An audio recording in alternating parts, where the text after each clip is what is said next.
said I got to say something, baby, hand me the mic. I said I got to say something, better hand me the mic. Somebody hand me a mic.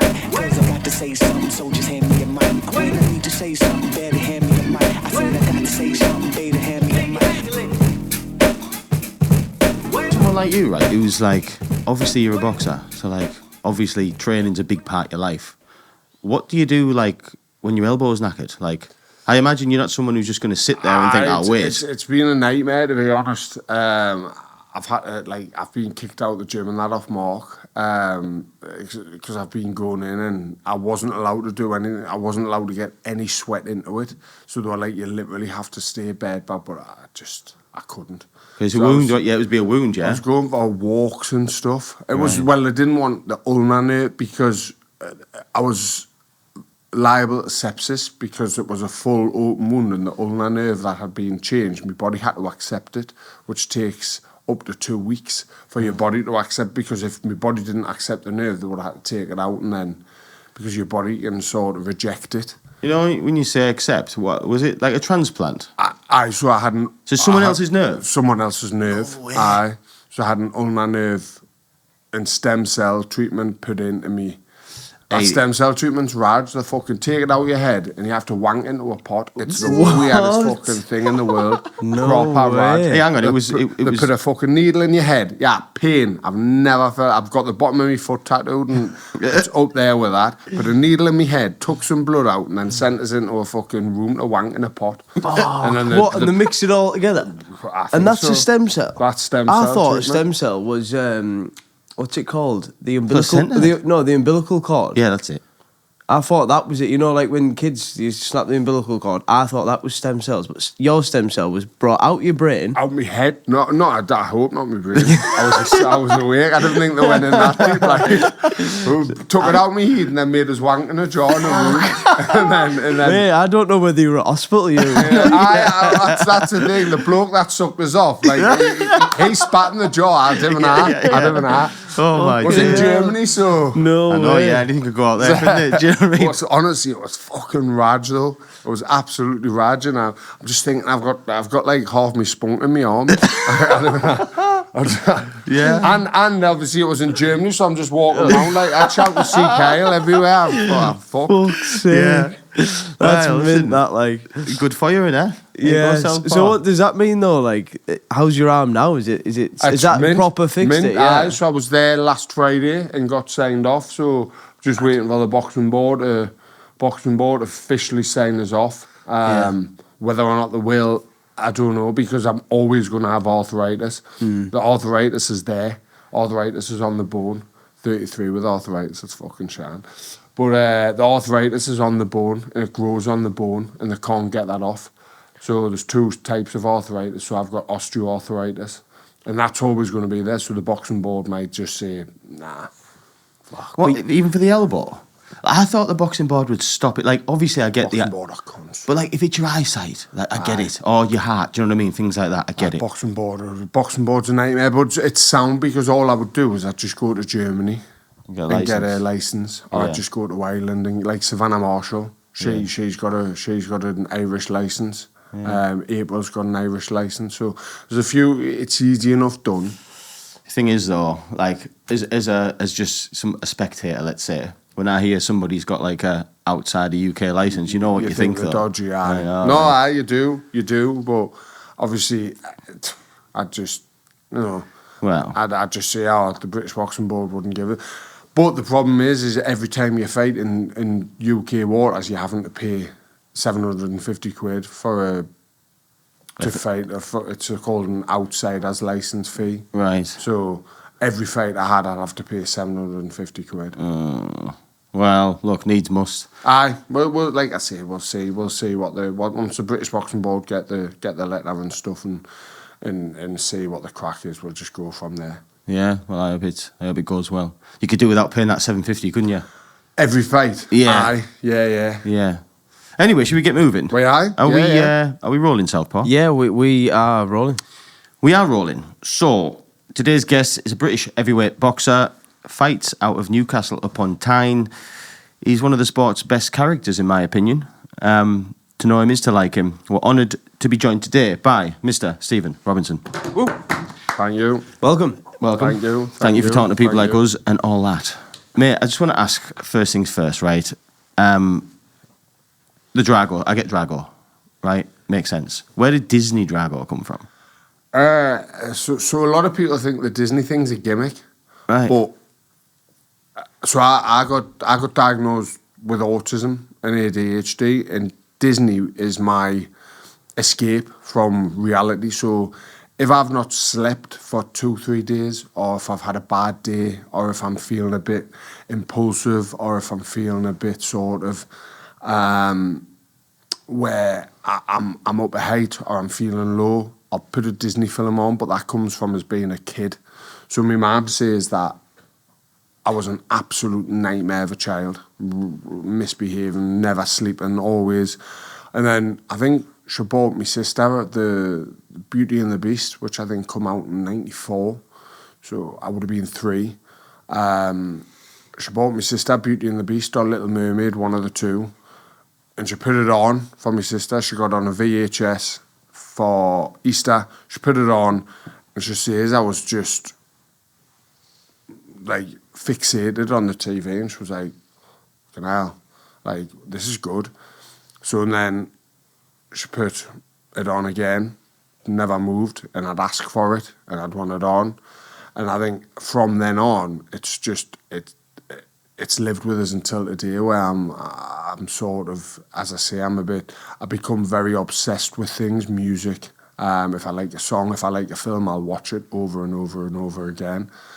And that's the same with Disney films. If I'm like I say, I'm having a bad day, or I'm feeling shit, or I'm up at height, I'll put something on, Little Mermaid, Beauty and the Beast, Lion King, and I'll sit and I'll watch it a couple of times, and it'll just put us to a level of normality for the time. I can relate to it, to be honest. Probably same as you. I was a Disney kid. I probably was a nightmare as well, same as you. But it's a bit of an escape, innit? Like, that's the way I see it. Like, life can get stressful, or, you know, or like you say, you've got obsession, things like this. Like, I find that if I get brought into that world for a little bit, it's like an escape, you know what I mean? It makes you remember that, you know, it's not all doom and gloom. Like, there is magic, shall we say? Oh, definitely. Do you know what I mean? Definitely, and no one tells it better than Walt Disney within his quotes. And once you grow up and you watch it and you actually listen to the things they're saying, you listen to, you know, what they're actually talking about, and the wisdom that they put in the films. It's funny. mad. I came across like a reel, you know, like when I knew you were coming on. It was, first of all, like, I pissed myself laughing, to be honest. It was, you must have been getting warmed up for a fight, and you're on the pads, and you've got Bare Necessity playing in the background. And it was literally this morning, I was in the gym this morning, you know, like you do, you go on Spotify, like, is that an actual song? And like, oh, here it is. Yeah, this. Yeah. Like, I've never seen that before. See, like, I can't train to things like New Monkey. No. I can't train to things that are like boom, boom, boom, boom, boom.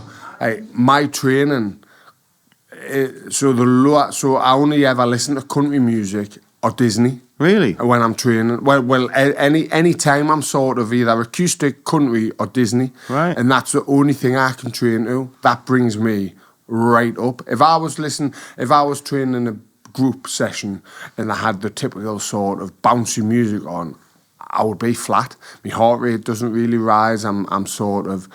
So it's a bit like the whole speed thing in Ritalin. So what speed would do to the average person, speed is in ADHD medication, and obviously brings us down. So it's like the opposite effect. So I think that's the same with slow music.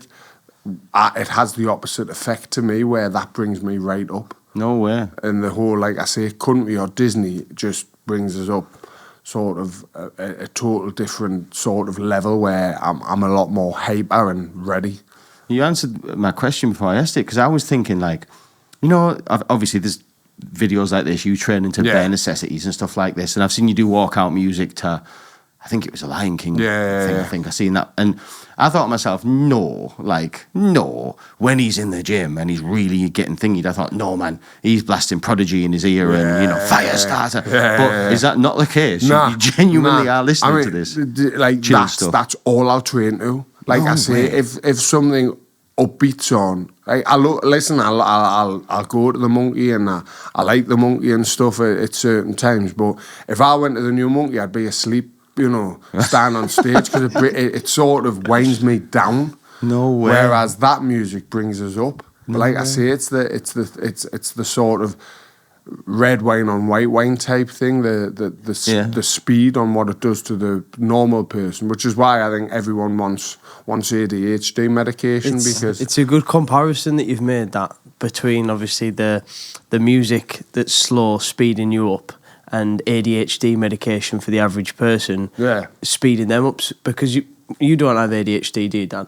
But if we took ADHD medication, it would speed our brains up massively and we would become a little bit more alert. Something called Concerta was something I've actually taken at uni before. To do like an assignment. And now like me and the lads, we all talk about because one of our lads at uni had ADHD. And he used to take this, but we all took it to complete this assignment. Woke up the next day, would wrote the whole assignment. It wasn't like you forgot your mind, but you forget how much you complete for the average person. But if you'd have taken that, Stephen, the ADHD medication, it'd have slowed you down. Yeah. So that was a good comparison. That I like. Everyone compares it to the film Limitless. Like, I remember my pal asking for some and has given us some, and he says it's like the film. Have you seen the film Limitless? No. So the film Limitless is like.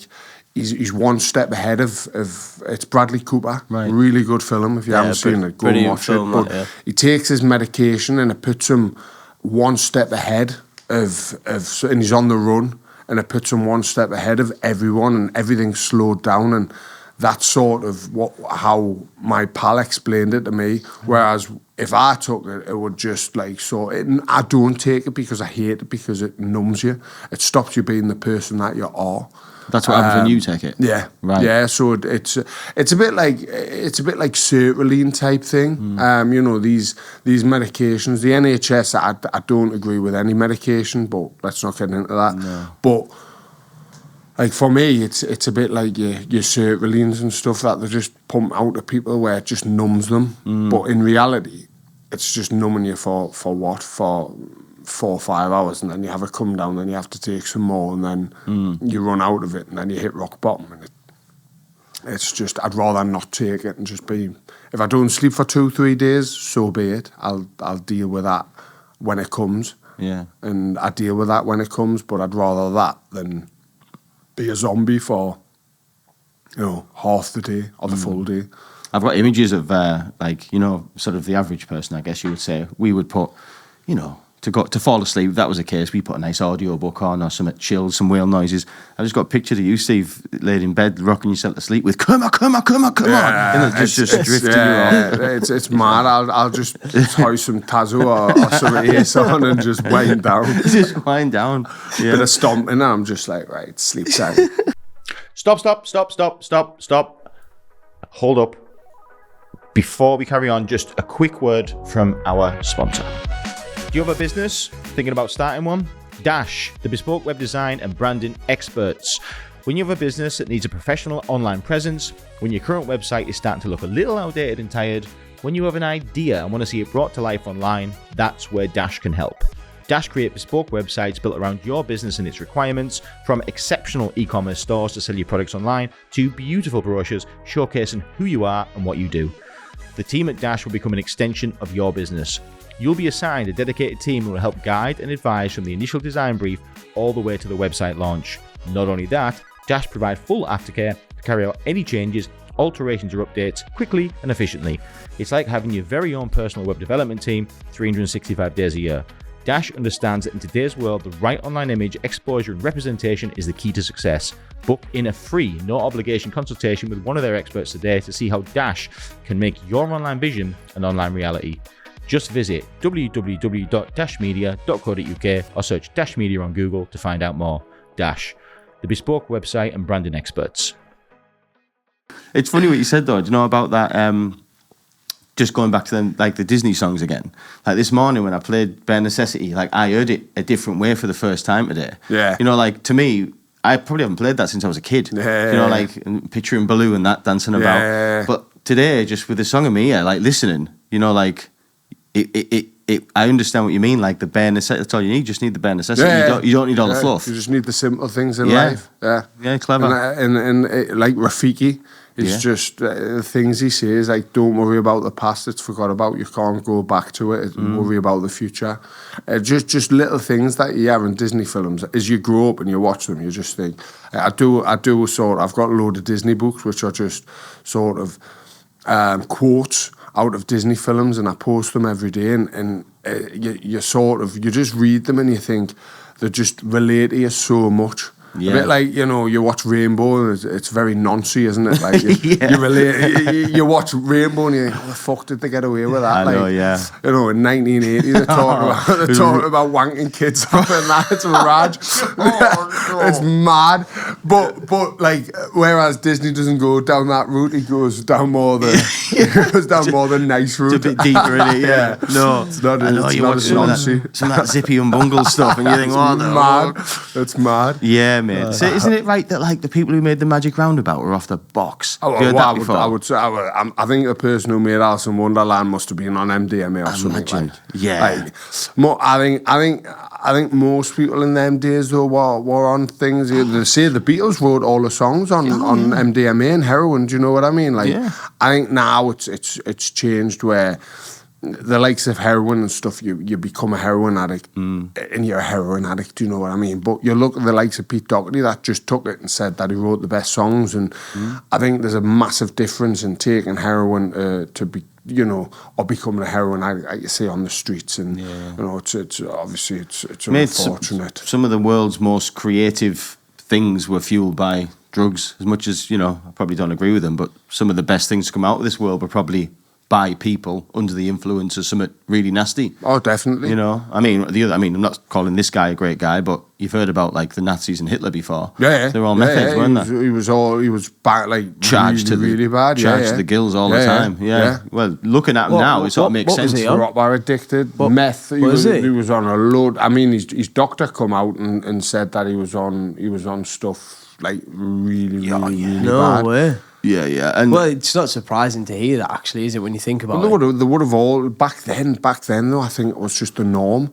But it's starting to come out now, the likes of microdose and MDMA and the likes of microdose and mushrooms, and you know that Ushuaia and ayahuasca and stuff. It's taking people, you know, off drugs.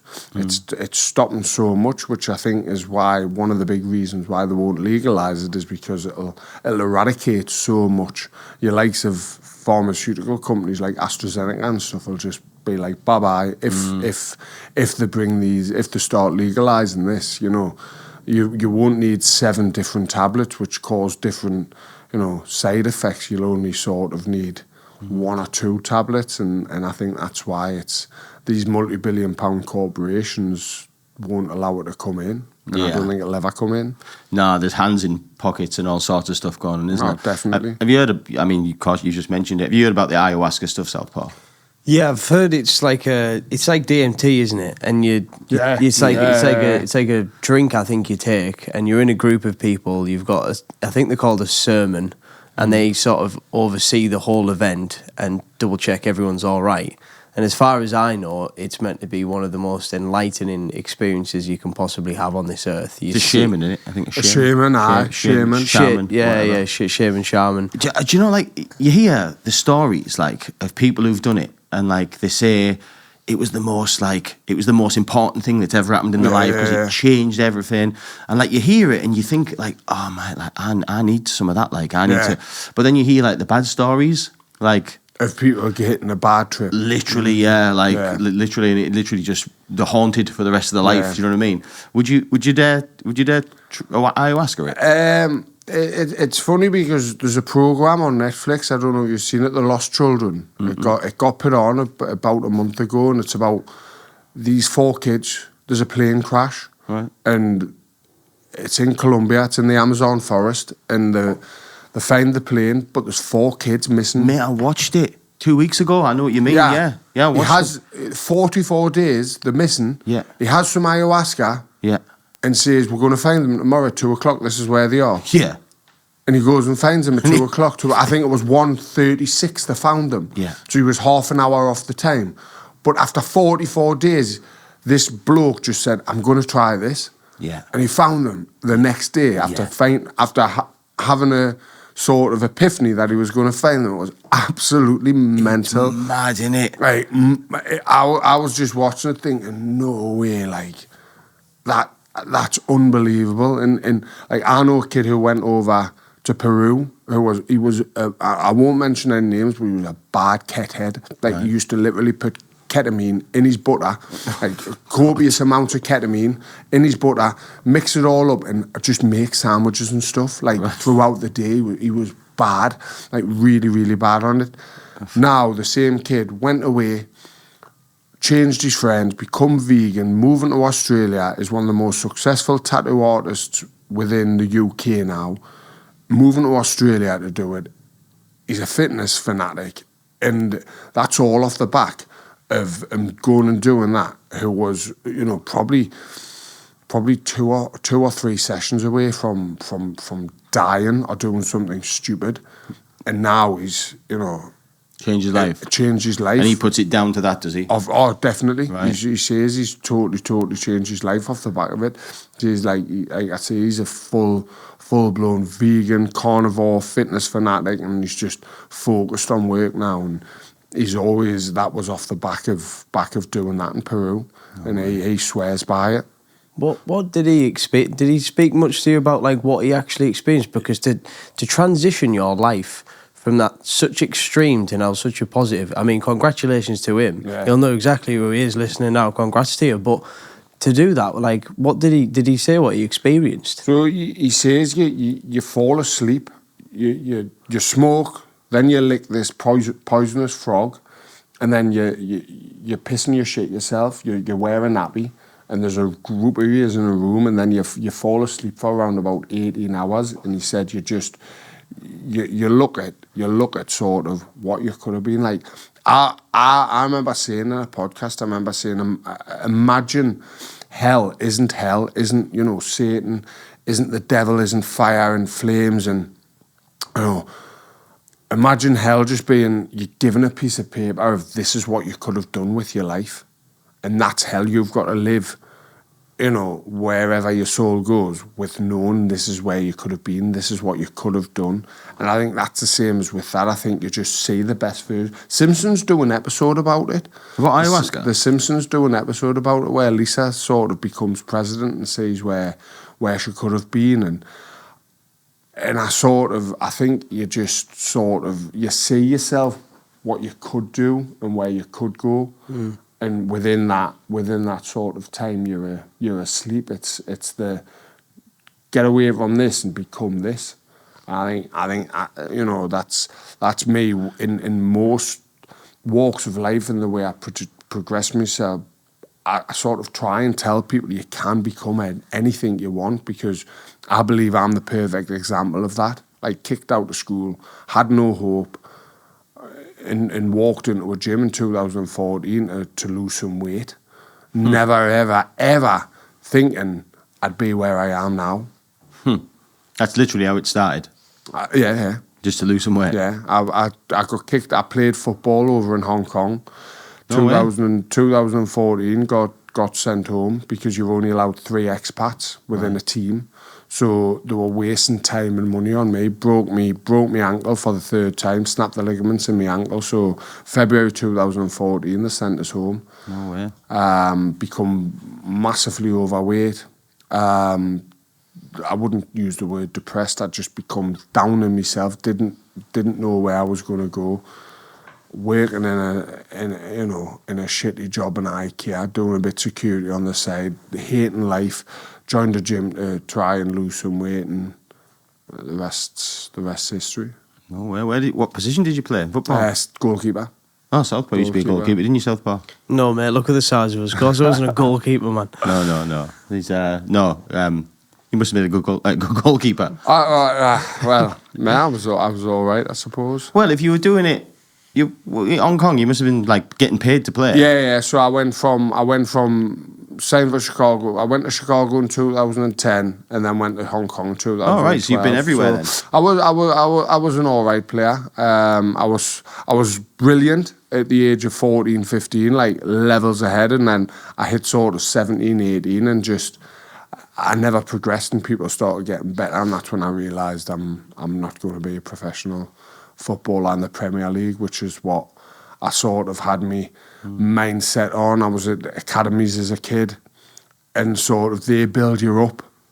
You think I don't have to stick in at school. Yeah, of course. I'm going to be the next Paul Robinson. I was at Leeds Academy. He was Leeds #1. He was at England. I sort of in my head I was like, right, I'm the next Paul Robinson. I'll be playing the Premiership by the time I'm 19. I'll be living the You just that's how your head works. You think you're gonna be doing X, Y, and Z, and then they kick you out the academy at sort of 16, 17. You're like, fuck.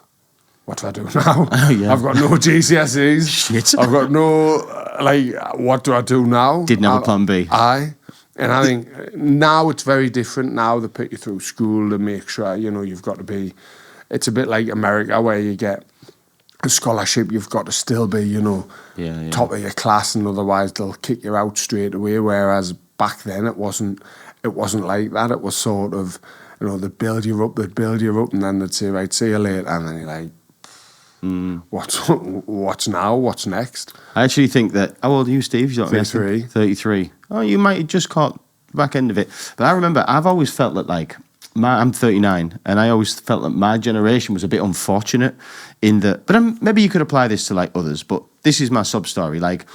When I was at comprehensive school, there was no push for internet-y type stuff. I don't think we got PCs until I was in the last year. Yeah. Do you know what I mean? But just after that was the internet wave. You know what I mean? Yeah. So as we were the last, my generation, the last thick people sort of thing. Do you know what I mean? Because we just missed this wave of the internet. Yeah, and shortly after, these kids now, they're getting taught web development and coding and stuff like this. And it was just a bad time to go through it. And I don't know whether you might have, your school might have been a bit different, but... I went to a naughty boys school. Did you? The only time we spent on the internet was looking on Steak and Cheese or trying to find what websites we can get of blokes with the knobs and hot dogs. You know what I mean? If we got given a computer, we wouldn't be trying to code websites. No. We'd be trying to get your nana's bank details, and that's about it. Yeah. Our school, we learned how to rob quick save, and that was pretty much. I don't think they weren't going to be given with computers to go and learn stuff off. Maybe so we'd be sitting on MSN or like I say Steak and Cheese or whatever websites there was back then. Real websites, proper websites, yeah. Teaching you how to become a man, none of these trans porn websites that you've got now. Do you know what I mean? There was none of that back then. No. So interesting. You said that you ended up in a bad lad school. Yeah. How did that happen then? It's just not realising that I was different. Looking for fighting and always fighting, and I think it was I was sort of the fat kid with glasses, and the only way of becoming important was be the class clown or fight. So besides the boxing side of things, I've always been the kid who was always fighting. I'm from Blyth, which is a pit mining village, very rough, and you were fighting every day with the kids from the home. There was a foster home who had different groups of kids all the time, and you were always. It was sort of, and then I come to school, didn't enjoy it, couldn't behave in a classroom, didn't want to listen. Thought I was going to be a footballer, so none of it mattered. None of it mattered, and then you get kicked out, and it's like, okay, fine. And then you go to a different school, and it's just nothing changes, and you just, like I say, you're the kid who we didn't have money, so I didn't have the Rockports, I didn't have the Berghaus, I remember turning up to school with a lotto coat. I think I ended up fighting about 3 times that day. You know, I had a pet. You know, I love my mum and dad to bits. Like, family to me is everything, and they've done everything that they possibly could. But there was no way could they be paying 300 quid for a pair of shoes, or 300 quid for a coat. It just wasn't happening. No. So we got the coats that we got, and that brought a lot of trouble. So it was always sort of, school was always a troublesome time, wasn't it? Tough time. Yeah. Yeah, it's funny, in my school it sort of worked a bit different to that. Like, well, I say it worked a bit different for me. I wasn't a scrapper at school. I was a runner. That's what I was. Yeah. I was a fast runner and all. And I made the mistake once, like, same as you, I used to blag me mum for the nice clothes. Do you know what I mean? Bless her. Single mum, do you know what I mean? Yeah. Help off Nana and Grandad, this sort of stuff. Mum working every hour God sends, and this little knobhead, bloody, I want this, I want that. Do you know what I mean? I mean, mum, bless her, would go out and, we'd live off beans on toast for a month to get me a pair of Nikes. Do you know what I mean? It was still paying for them now with little ones. Literally, everything on the catalogue, No, seriously, I can remember hiding behind the settee from the window cleaner, stuff like that. Yeah. But it worked the other way with me. Like, because I went to school and I guess looking back, I probably looked flash because I had the designer boots and I had the designer coat. But what happened is the rougher lads in school, the lads who didn't get this sort of stuff, you know what I mean, and they maybe were coming in like in a lotto coat, it rubbed them up the wrong way. Yeah, do you know what I mean? jealous. Like this little knobhead here, and I was small and all. Do you know what I mean? I wasn't big, and it worked the other way with me. Do you know what I mean? Because I had the flash clothes, it created resentment and jealousy. Then the bullying started. Do you know what I mean? Yeah. But isn't that awful? Like at school, the whole thing about designer clothes. It's It's minging. mad. I've seen it both ways. Like I've seen it like the other way, where I've told this story before about this poor lass that used to come into school with like sandal, like these like wooden sandals sort of thing. Like you got called Nike Air Jerusalems. That's what they got called. Horrible. And I know, brutal in it. But you can imagine it didn't. It was horrible, really horrible. Sad. So. Right, so you've had you said something interesting though, Steve. I don't know, like it made me like it stuck in my head. You said I didn't realise I was different. Like I'm going to challenge you on that. Like I just think you're just a normal little lad. Do you know what I mean? Like most little lads are naughty. A lot of little lads get the selling bother. Do you know what I mean? No, definitely, and I think. Now there's a lot more sort of help within the schools, but back then you were just tarnished as that naughty kid, and you sort of like you're spot on. Every lad, or female, you've got naughty females as well. But at the same time, there comes a line where when you're told off, it's like it stops you from doing that. Whereas with me, when I was told off, it encourages to do it more. Right. Like, when I was told not to do something, that's like a sign of go and do it. Would there been, I imagine, there would have also been like, I can see how like, because I saw it as well, like the naughty kid in the class, the class clown, whatever, he'd be being the naughty kid, playing up, causing trouble. But then there'd be encouragement, or certainly that's what it felt like, where other people would be laughing and egging him on. He's mental him. And you and that kid, like, liking the attention sort of thing and thinking, people like me for this. But, like, you realise, like, no, they wouldn't do it. They're just, you know what I mean? They're making a joke, really. Yeah. They're getting you in bother. And I've seen it sort of thing. And they'll maybe think that the other lads that are egging him on are his friend. But really, they're not his friend. And no, not at all. If it come down to it, they're like, oh, fuck him, he's a lunatic. Do you know what I mean? Not at all. Like, for me, I've never ever touched a drug in my life. One of the main reasons is sort of the fear of becoming addicted. I've got a very addictive personality, so the fear of becoming addictive to something like that just stopped us from ever seeing that the people from my area who are either dead, unfortunately, or drug dealers, or are in prison. That sort of I grew up around that, and all I wanted to focus on was football. That was it.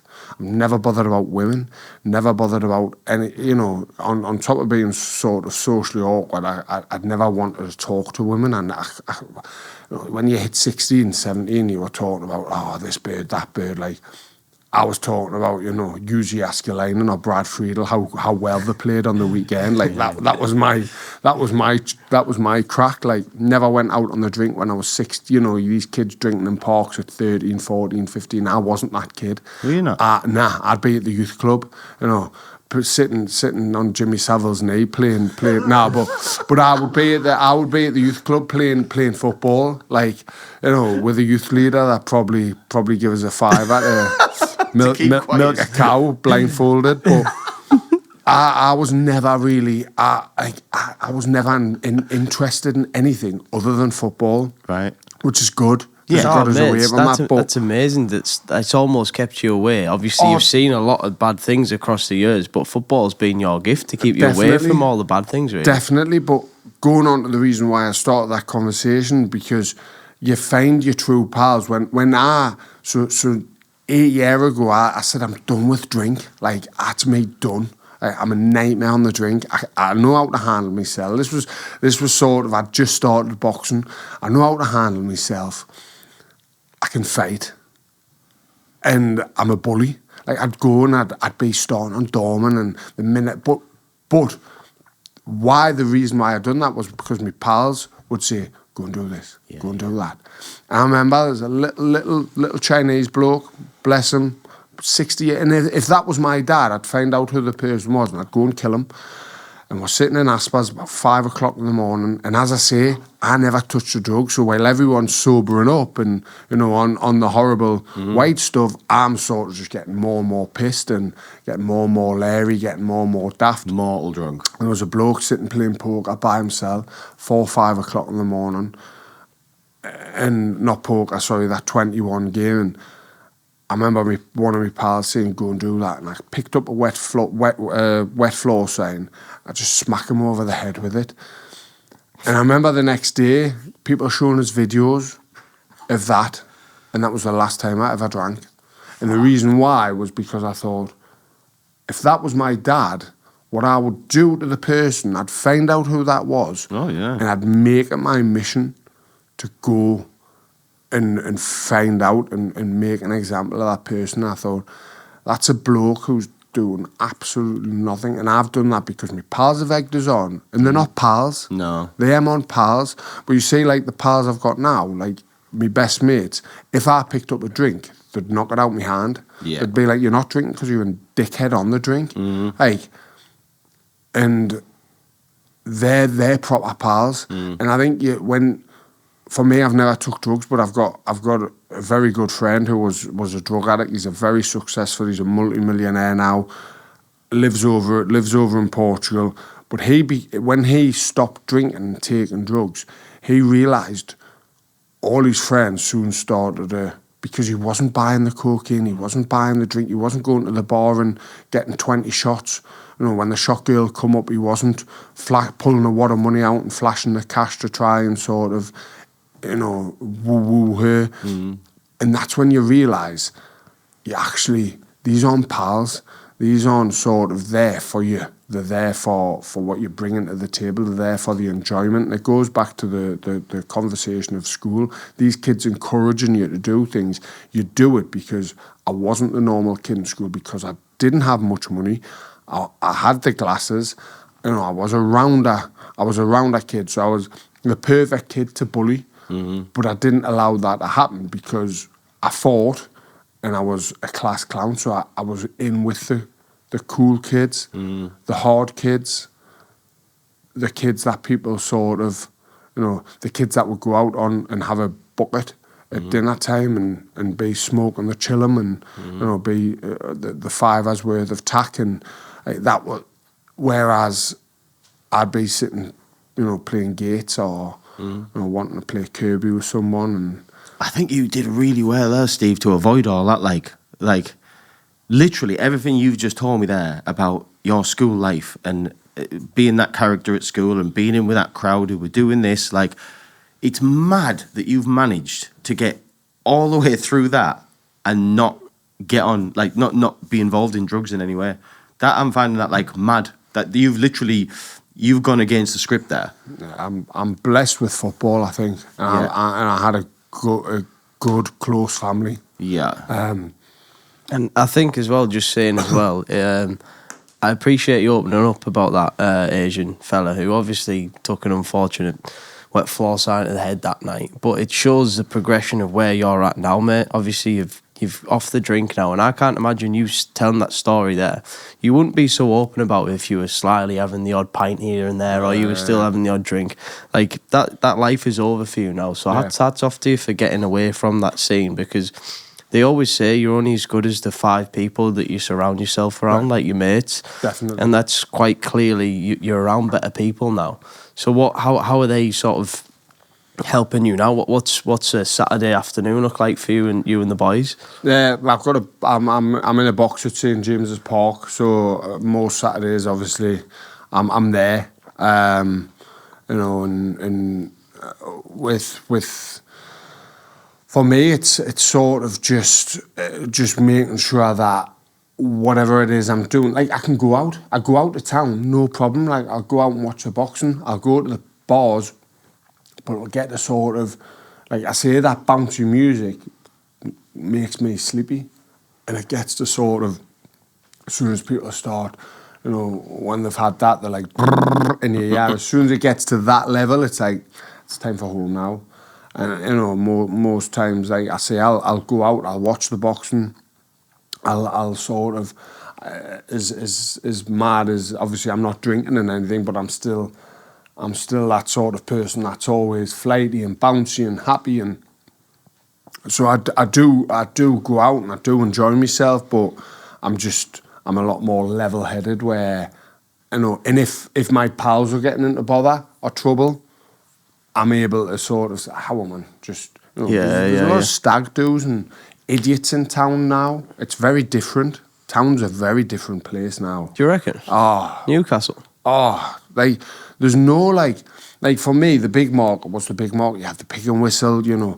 You had bars, which all the New Monkey was on, and that sort of music was on. It was, and everyone was on the pills.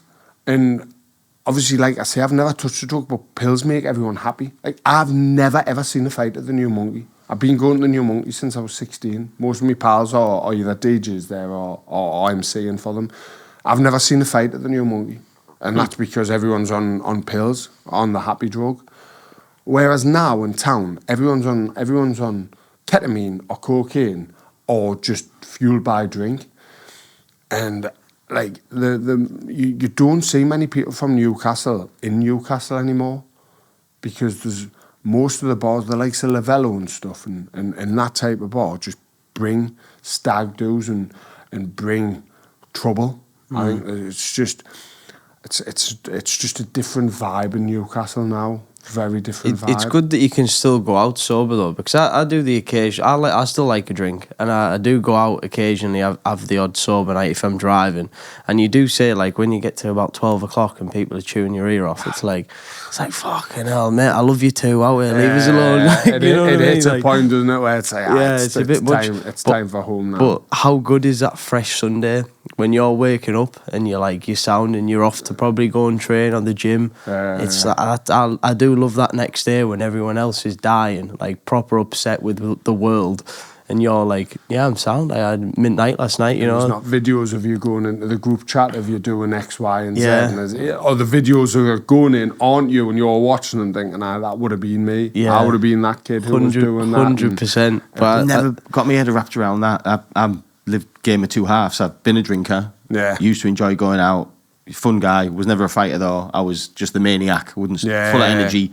I'm sure some kind of chemical imbalance, you know, in my head, who just made me like a lunatic. I was that idiot. I get shut out for being an idiot, not for fighting. Do you know what I mean? But since I stopped drinking, I literally just had to like leave that life. You know, like, and like you say, you just disconnect from them friends, and some of them weren't bad friends. They were actually friends. But I just can't play with them. Do you know what I mean? Yeah.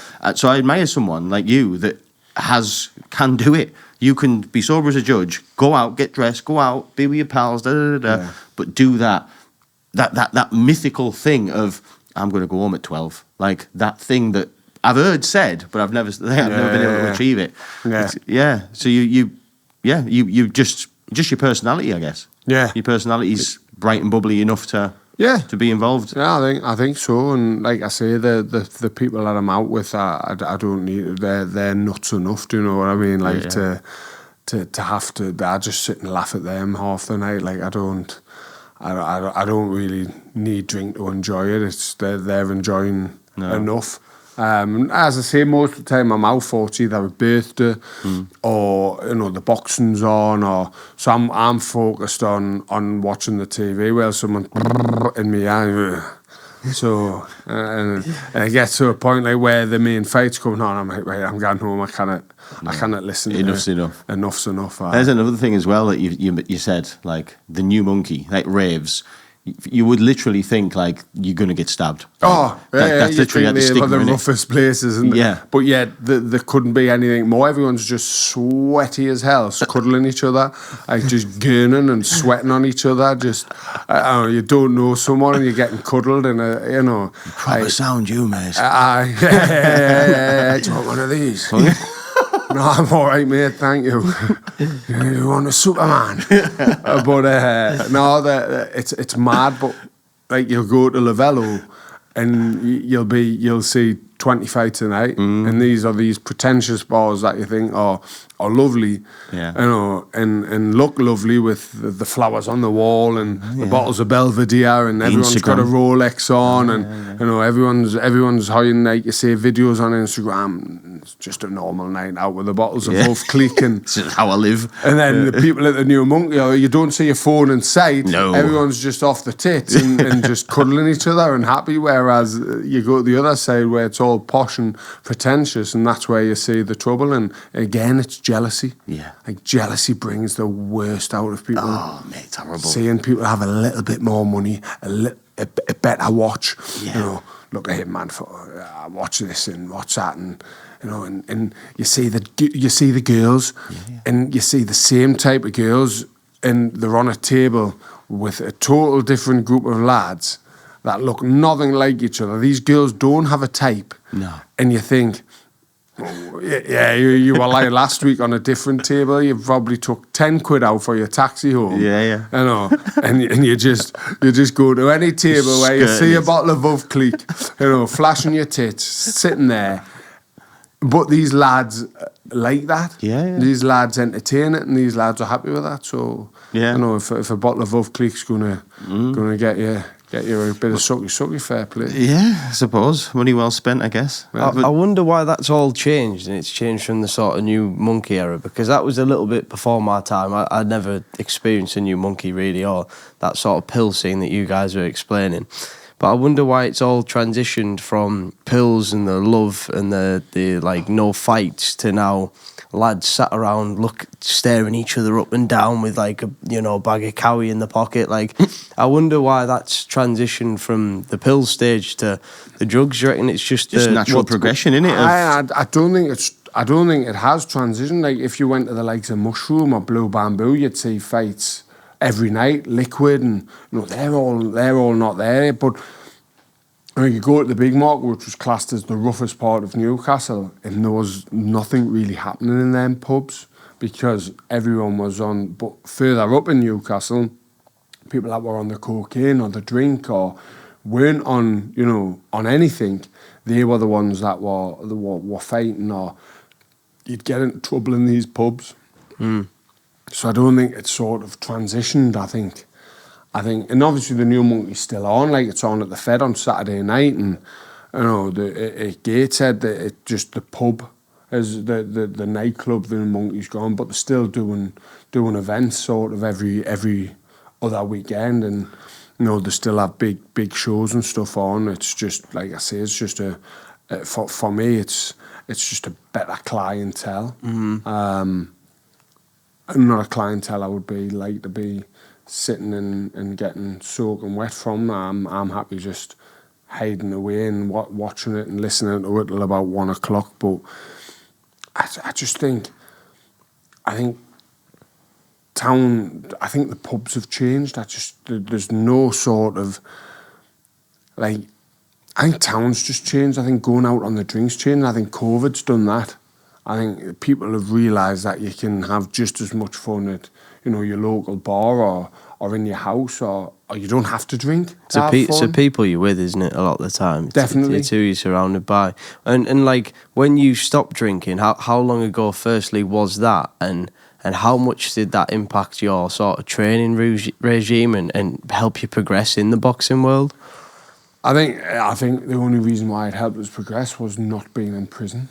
Right. Because that would have 1,000,000% been next for me. I joined the gym on tag. I couldn't. It's a weird story with the boxing gym because I couldn't go boxing. I went to Boxercise, which was just full of overweight old women. I joined it. I walked into the gym who I ended up boxing for, and I says, what's the best class to lose weight? And he went, boxing. And the boxing was 7:30 till 8:30. My tag was 8 o'clock. So, but there was a Boxercise 6:30 till 7:30. The gym was at the bottom of my street, so I went, I'll go to that, perfect.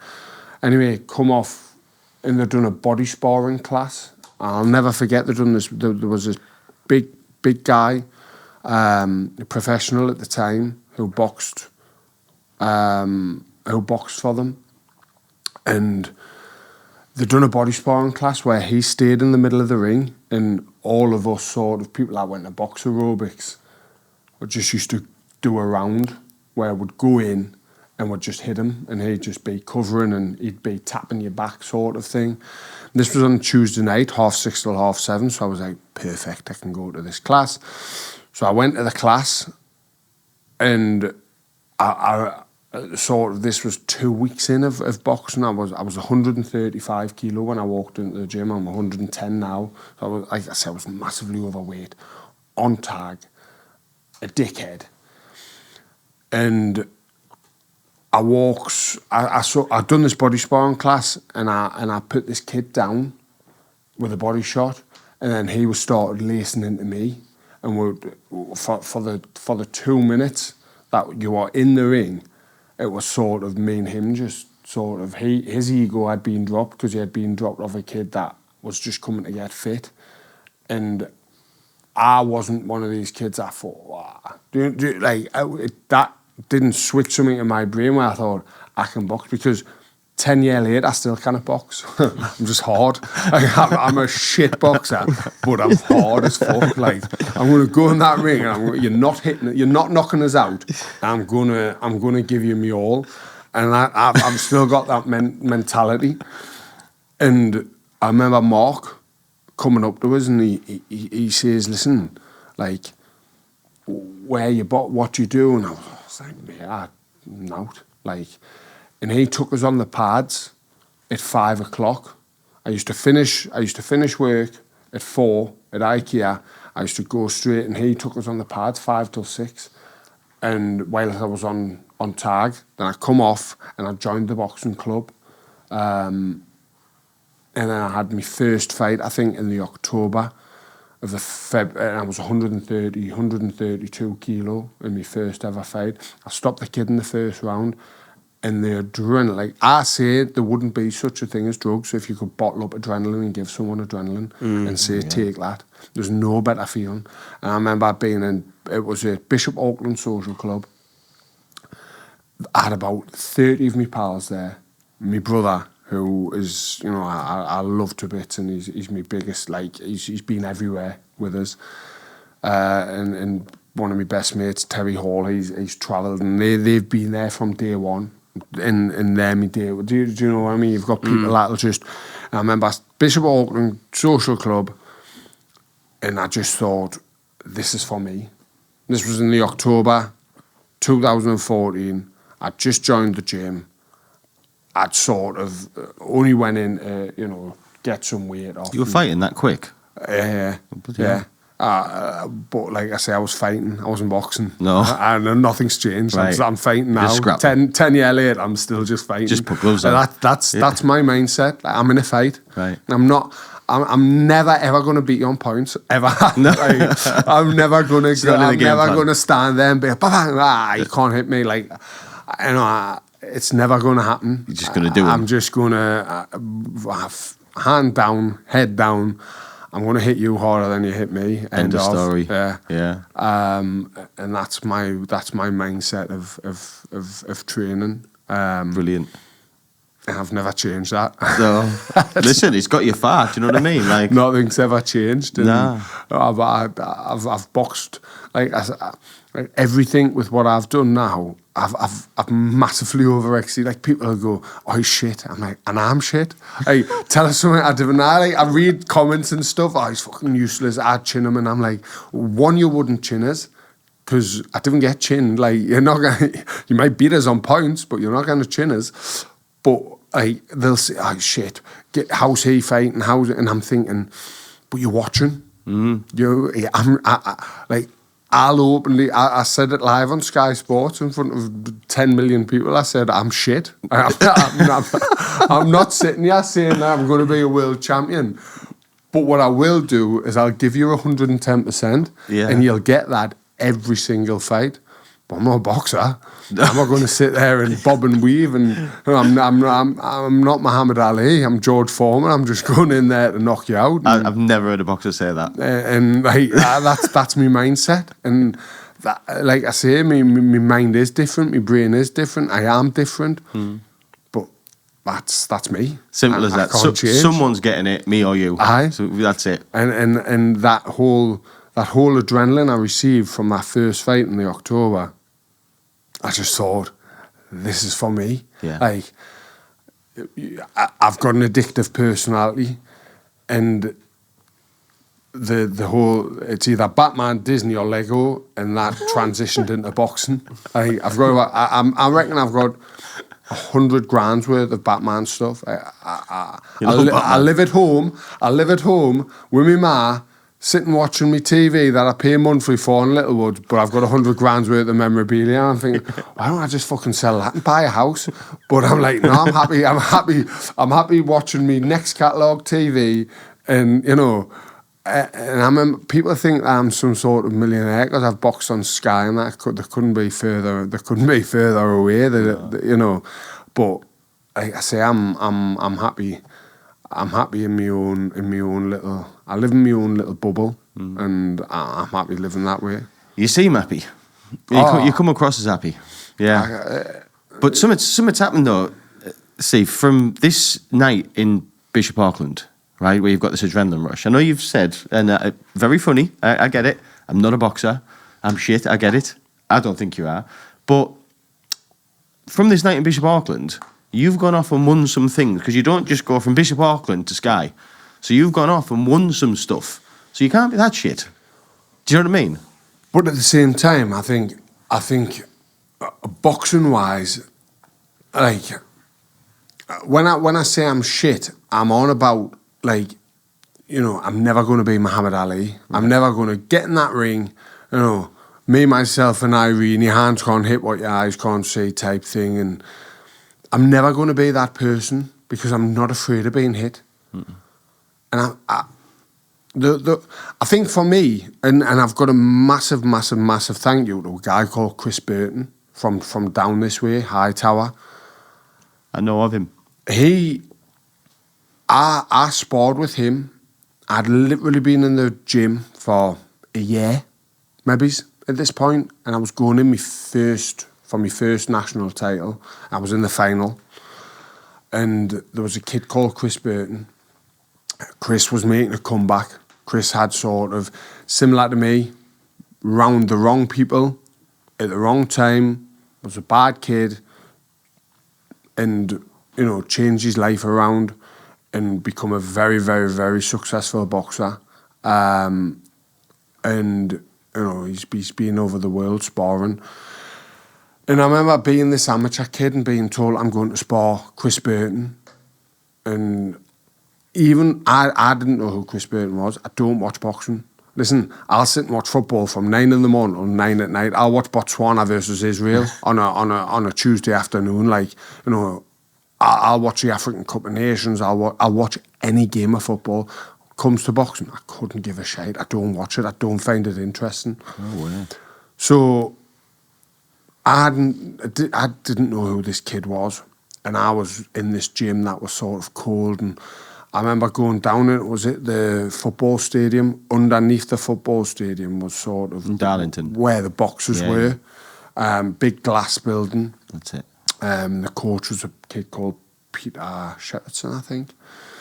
I remember walking into this gym thinking, fucking hell, I had all the best equipment. I had this unbelievable ring, and I thought, who is this kid? You know, and you sit and you go on Google. And I've never been scared of anything in my life. You know, I've got no fear. I'm not sitting there, you know. And I remember Googling it and thinking, this kid's boxed for the British title. He's been in tournaments. He's fought the best of the best. Like, he's been over with Klitschko sparring. I remember jumping in the ring with him.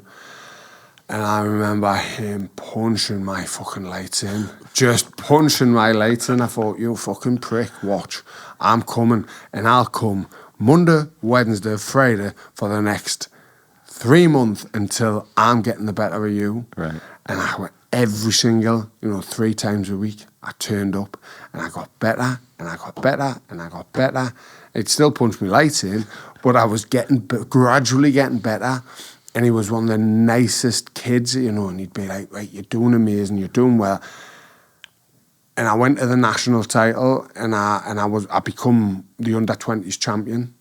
And I've got Chris to thank for that, and I've got Chris to thank for where I got to, because hadn't I sparred him, I would have never I was sparring kids where I was either knocking out, getting the better of, or they were just a bit better than us. Then I went there and I realised how shit I was, right, and where I had to get to be someone, and what I had to do to get to where I had the ambition of getting to. And Chris was the reason why I've put all my eggs into one basket, and I become the under-20s champion. Then I got into the national ABA final the following year. Got beat, but got robbed. He turned pro, ended up down the GB squad, fought for my country, ended up getting into the final again the following year, and it sort of progressed from there, where it was just, I knew I wasn't going to the Olympics, and I chose the Olympic, and I sort of thought, I've done everything in the sport that I can in amateurs. I've massively overexceeded. I joined the gym 5 years ago to lose weight, and I've had 46 fights. I'd lost 5, 41 and 5. What's next? And I got offered a pro contract by a company called MTK, who's obviously no more. Signed with them, had 4 fights, 4 knockouts, and COVID hit, which was the worst thing in the world, because being an anti-vaxxer, I'm not an anti-vaxxer, but I refused to have my vaccine. I'm glad I didn't, but not having the vaccine did knock us back. I got off, had to go to Texas to spar Joshua when he fought. I can't remember who he was fighting, but I couldn't go. Right. Portugal for Dillian White, couldn't go. Or because I refused the vaccine, got off, had a few fights, I refused the vaccine, so I couldn't fight. So it was 2 years, so I had a big momentum going. Then MTK went bust. It didn't go bust, but things happened. MTK disappeared, and I had 2 sort of local show fights, and then signed with Sky. But at that stage, I was sort of 31. The momentum had dropped. The elbow was injured. I've still had some fantastic wins with Sky, but it just sort of went up to there and then down to there, and then sort of just gradually just. MTK were like massive. They took over for it seemed like I'd never heard of them, and then all of a sudden this brand came up, this MTK. Every single person seemed to be signed by them. They sponsored every single YouTube video going. Then it felt like overnight, just gone. Yeah. Just gone. Obviously, it was all to do with Kinahan and obviously everything that was going on with them, and you know, I vaguely remember, yeah. So I think it was sort of massive, and then then Prebellum come along for 2 shows for Prebellum, and then they disappeared, and it's sort of it's. But that night, I don't know which one it was. I remember which one was the one. It was one of your Sky ones, obviously. But which one was the one where like it had some massive audience? Which fight was that? So I headline. So it was mad. So Lewis Ritson was meant to be headlining the arena. Right. I'd literally just signed with Sky Sports. Right. In the September. Right. This was in October. Okay. It was 3 years ago. So I'd signed with Sky Sports in the September, and then they had said, we've got a show in Newcastle in October. Do you want to be on it? You'll be fighting at around about 5-6 o'clock. But it's in Newcastle Arena. I was like, absolutely. Of course. Dream come true, right? No, I was 6-0 at the time. And it was like, they were like, right, you've got a month to get ready for this fight. Been down London, signed with them, and on that day was when they said, right, you'll be fighting at the arena, no problem. So Lewis Ritson was meant to be on, so we goes to the Metro Centre for the public workout, and I think I took about 300 people to this public workout, and I think everyone that was Ben Shalom, who obviously owns Boxer, and the people, Spencer Oliver, the people that were there at Sky, Johnny Nelson and stuff, were like, because when I come on to just, they put a ring outside the Primark, and you go in and you just do a little bit of pad work, and then they sort of announce you have a face-off with your opponent, and that's it, I'd done the pad work, and like I say, I took about 300 people, and I reckon, but with the 300 people that was there was probably 200 teeth. That was it. Like, they were just proper. But these are proper. These are my pals. These are the people I've grown up with. So, and these are the people that, like I say, they've been to pretty much every fight. So, 300 people, 200 teeth. And then they said, after that, Ben Shalom had said to Mark, he had said, I want a word about Stephen. So went in to Mark, come and got us. I was in HMV, I think, and Mark says, you're going to be live on Sky. Your fights change from 5 o'clock to 7. You're the first fighter on Sky. And I was like, fucking hell, like, unbelievable. Like, this show's sold out. So there's 11,000 people at the arena, but people don't normally get there. So Savannah Marshall was on. Savannah was headlining. Eubank was on. Huey Fury was on. There were some massive names. So I was like, wow. So I went from sort of doing the public workout and stuff, it's sort of, well, it was 1 o'clock. The next day was the press conference. Then the next day was the weigh-in.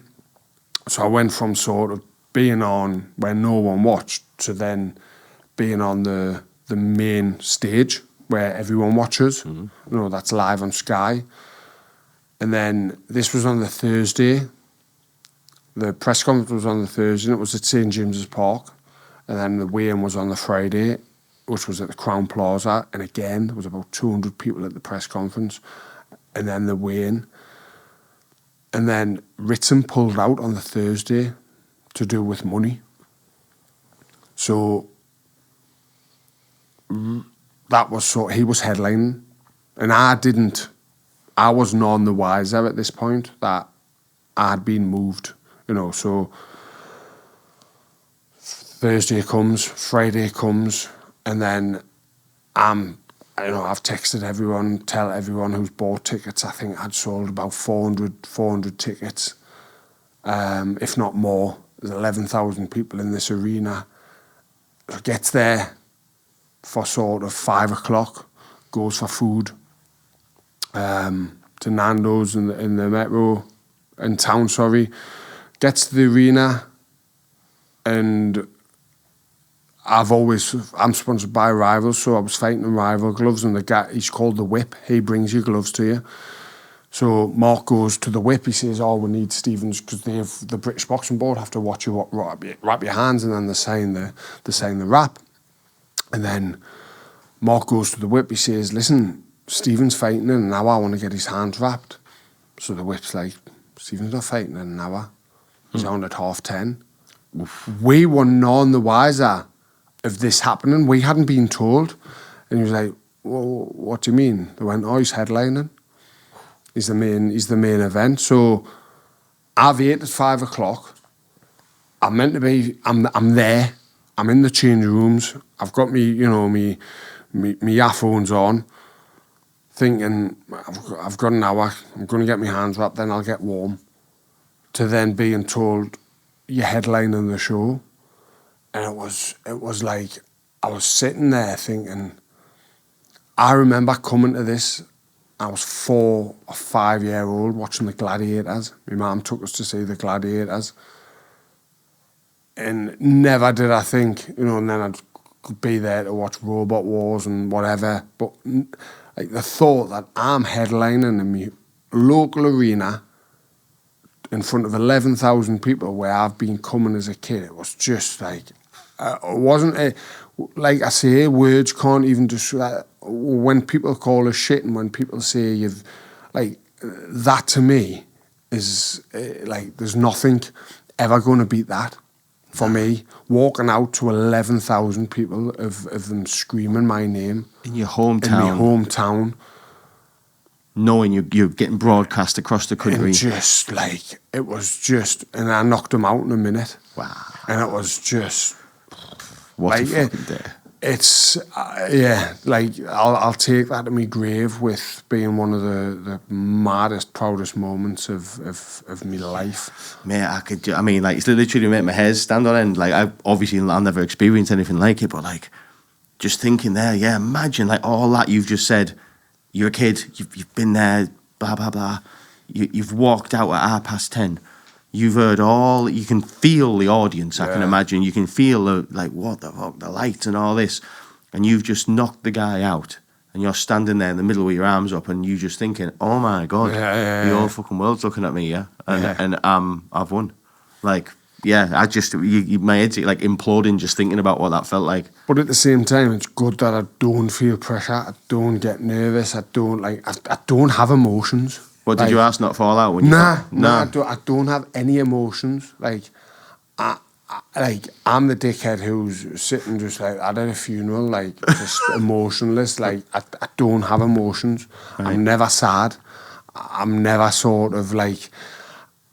I'm not that person that sort of, I'm always happy. I'm always like, whatever. I was happy to fight at 5 o'clock. Mm-hmm.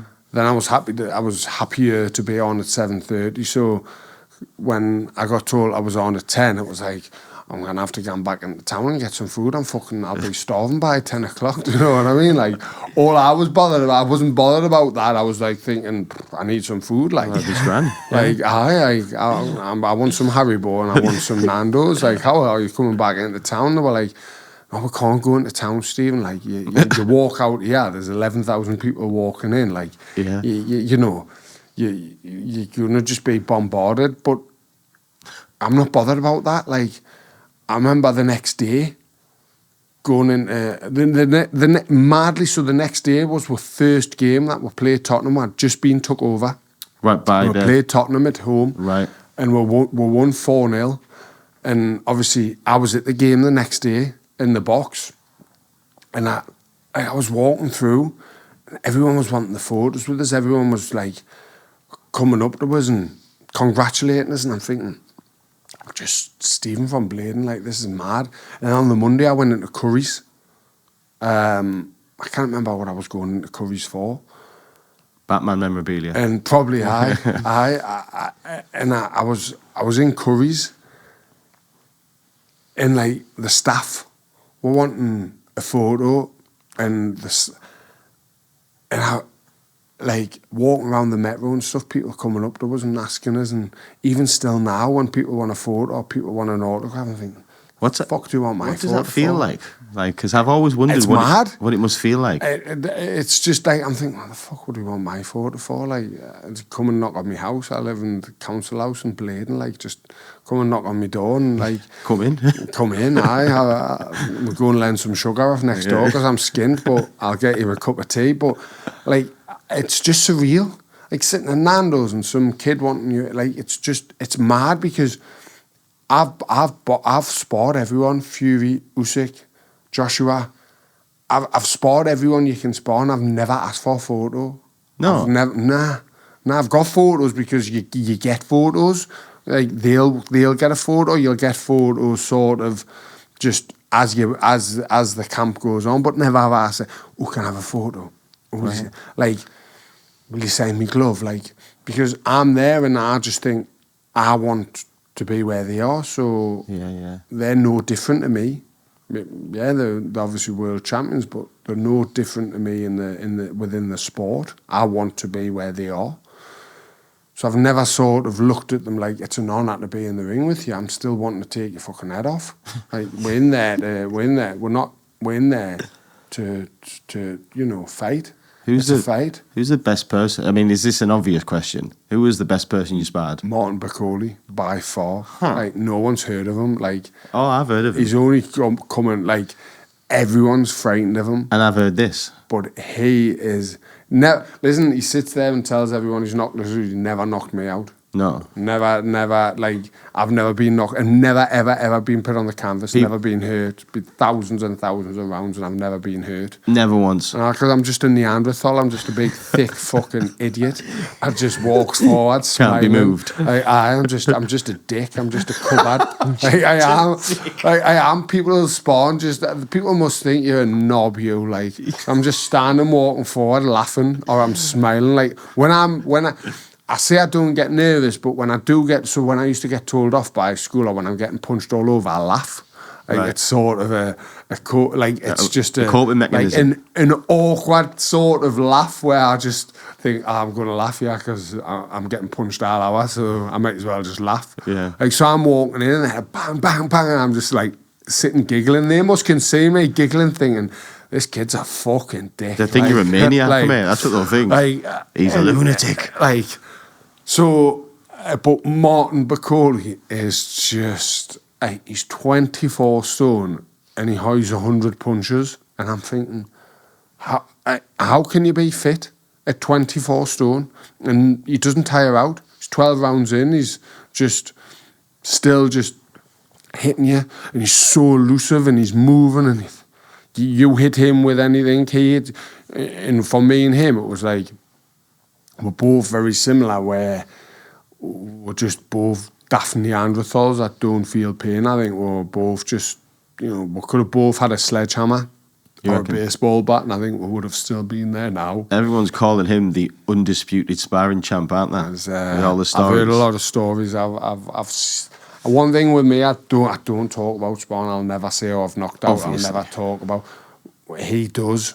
And I've seen him knock someone out, a very, very, very big name. Really? I've seen him put him to kip. With your own eyes? With my own eyes. You'll tell us off camera though, won't you? Nah. I won't. Like, one thing with me is I never talk about someone big. If you're going to get knocked out in sparring. Yeah. And I can openly say I've never been knocked out. But if I had been knocked out, I'd say it. I couldn't give a shite.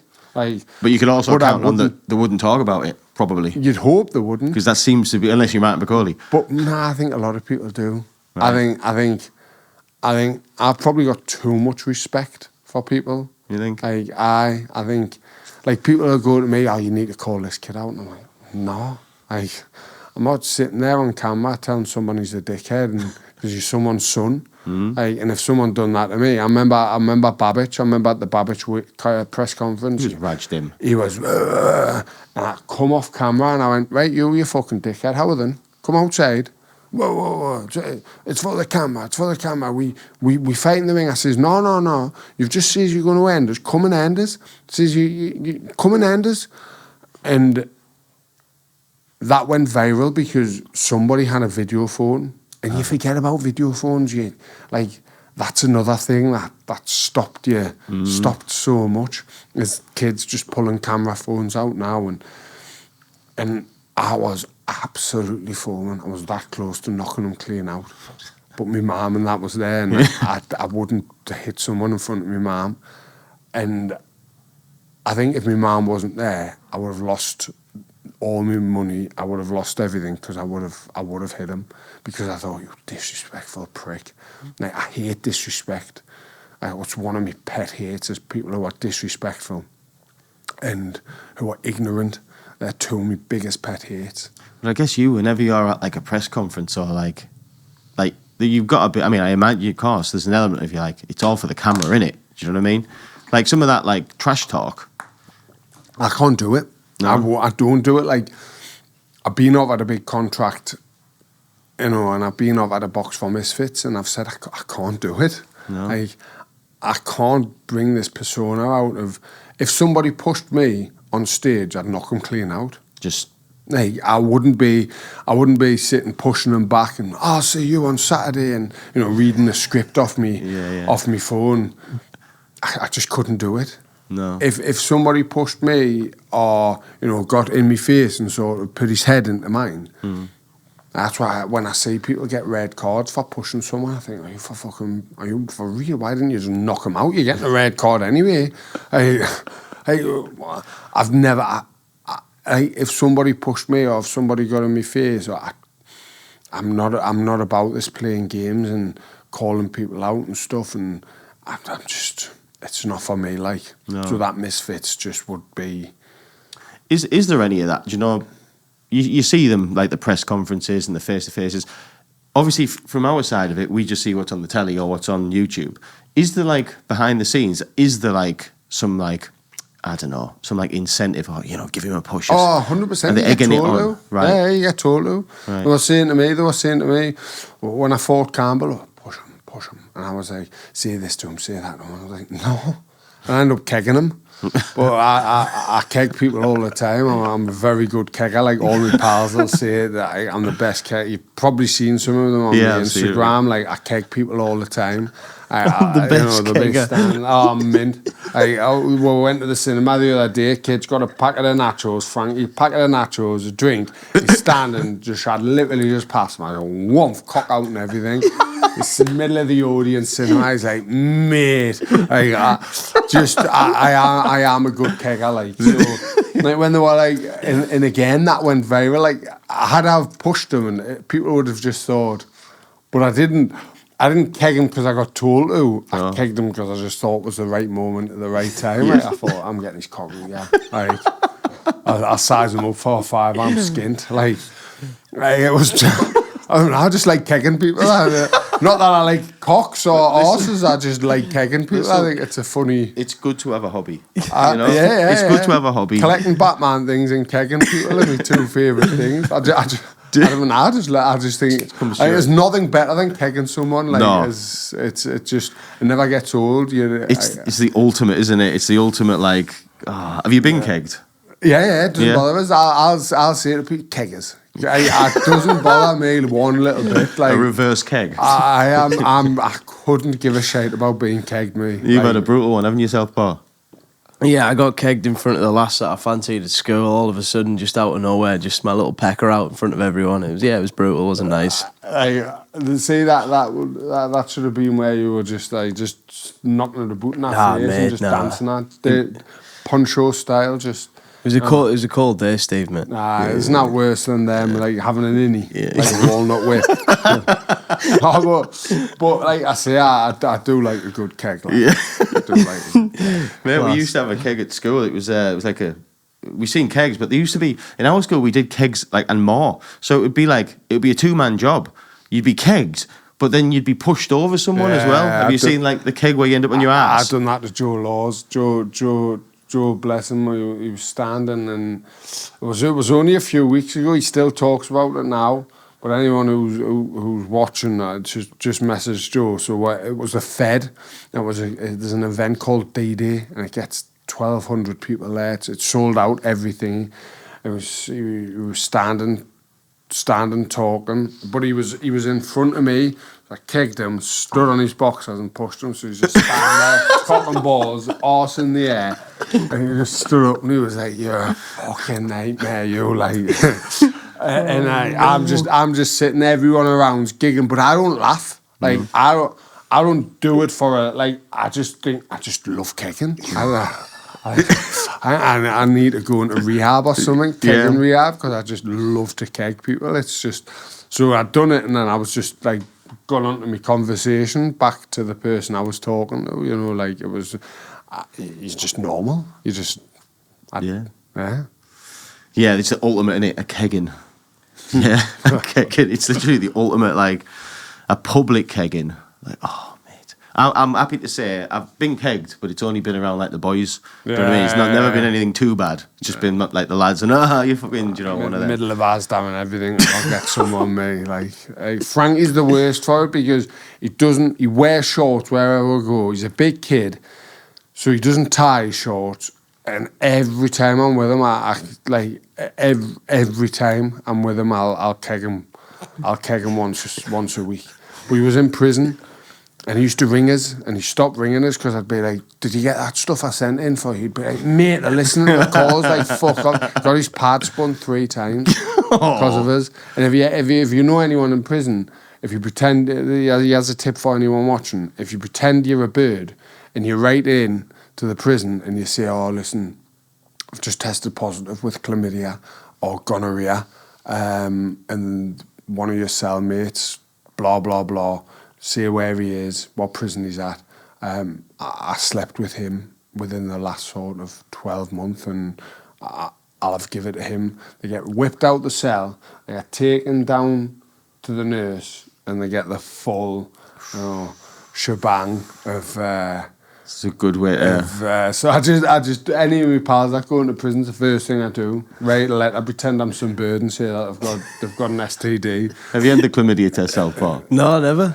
See, don't know what I'm talking about? No. You're on about the umbrella, yeah. It's something down your foreskin, down the little thing that you weigh out of. I was going to say something very derogatory there. I'll stop. It's like down your tube, isn't it? Tube, that's a good tube, word. there you go. Yeah. Not the thing I was going to say. No. But yeah, it's not a very nice experience. Yeah. I've only ever really done once, and I got warned how bad it was. And I was like, it won't be that fucking bad. But no, you get them done before every fight. It's probably the worst part of it, because obviously it can be passed through blood. People think STDs are just passed through, you know, they're not. They can be passed through an open wound. They can be passed through blood. So we get one, you know, which is why I'm glad I'm socially awkward. And you know, people are coming to me and they're like, "Oh, you must put loads of birds." And I'm like, I'm the actual opposite. Like, really? Like if a girl started talking to me, I'd be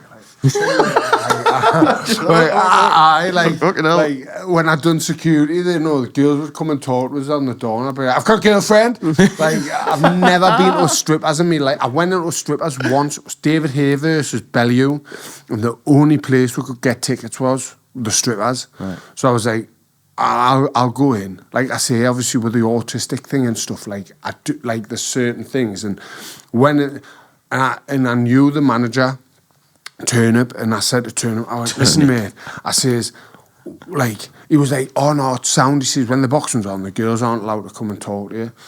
Like, sound. So goes in, sits down. Next thing I know, I've got a lass with her tits in my face sitting on my knee, and I was like, "I've got a girlfriend." She was like, "Yeah, sure, yeah." And I was like, "No." She was like, "Yeah, so it's sound." And I was like, "No, it's not." And I'm sitting there, I feel myself dripping with sweat, right? And heart's like this, right? Nah. And she goes, she was like, "Oh, you come for a dance?" I was like, "Absolutely not, get off us." Like, she goes, and the next thing, someone else is sitting on me knee. I've just got up. I says, "Yeah, I'm off." I went home. I went absolutely. And the first time I was in a strippers, I lasted 10 minutes, and the only time I've ever been in a strippers. I see people come up with, "I must put 6'7" blonde hair, blue eyes, that and t'other," and I'm like, I couldn't think of anything. Like, if a girl started talking to me, if I either tell them I'm gay, I've got a girlfriend, or I run. Like I'm away. Or I've got a thing for kegging people. I will go on a date, but your fanny will be out with it. You'll be in Sambucas with your fanny out. Like, I wouldn't come on a date with me. I'll be kegging them, but like I'll be done for sexual harassment or something. But like. I do, like, I just find like stuff like that, like people, like I say, people are like, I'm like, absolutely, like, I'm the opposite of that. It's crazy that, because like you with boxing in front of so many people. That's what's mad. Isn't it mad? That's what's mad. Like, and I said, and like, it's the same as with like things like this. Like, it's weird, but like, if you come and sort of trying to grab me cock and sitting on my knee, like, I was saying that though, you're not a woman, so I'd probably, I'm gay, so do it more. No, but it's I don't know, it's just like, I don't like that situation where it's hard to explain. I can't really explain because I don't know what the reason is behind it. No. Yeah, I think I've got a polar opposite to that. Like, I'd love a stripper coming to sit on my knee, and I'd be all right with it. Hello, but then you put me in front of 11,000 people, I would just stand in the fucking ring like, oh my god, everyone's looking at us. Oh, I've ended up here. Fuck. It's mad, isn't it? How people like, but for me, like, I don't see anyone there. You don't hear anything. You don't see anything. Like, really, you're not got no desire to find the Disney princess, or. What do you mean, like a missus, a woman? Oh no, I've got a missus. You got a missus, yeah. Right. Yeah. All right, cool. Yeah, no, it's just like back in the day when I'm on about when the lads go to strippers and stuff. I'd be like, I see you later, I'm away home. Like, no chance. And like even now, obviously with the whole boxing thing and stuff, like, and when I work security, like, what is it a girl's desire? I want to sleep with doorman. Like, I'm thinking, girls would be all over you, and it wasn't just me. You'd have somebody looking like Sloth off the Goonies. Do you know what I mean? Or Ian Dowie, and they'd be all over him as well. I'm thinking. I'm not sitting there saying, they're only talking to me because because that wasn't the case. And I think, what's the obsession with wanting to go home with the doorman? It's a big, hard, strong guy, isn't it? Yeah, you know what I mean? It's the power thing as well. You know what I mean? Big, massive guy. I get it. Big guy like you, good-looking lad, hard as a coffin nail. Fucking damn right.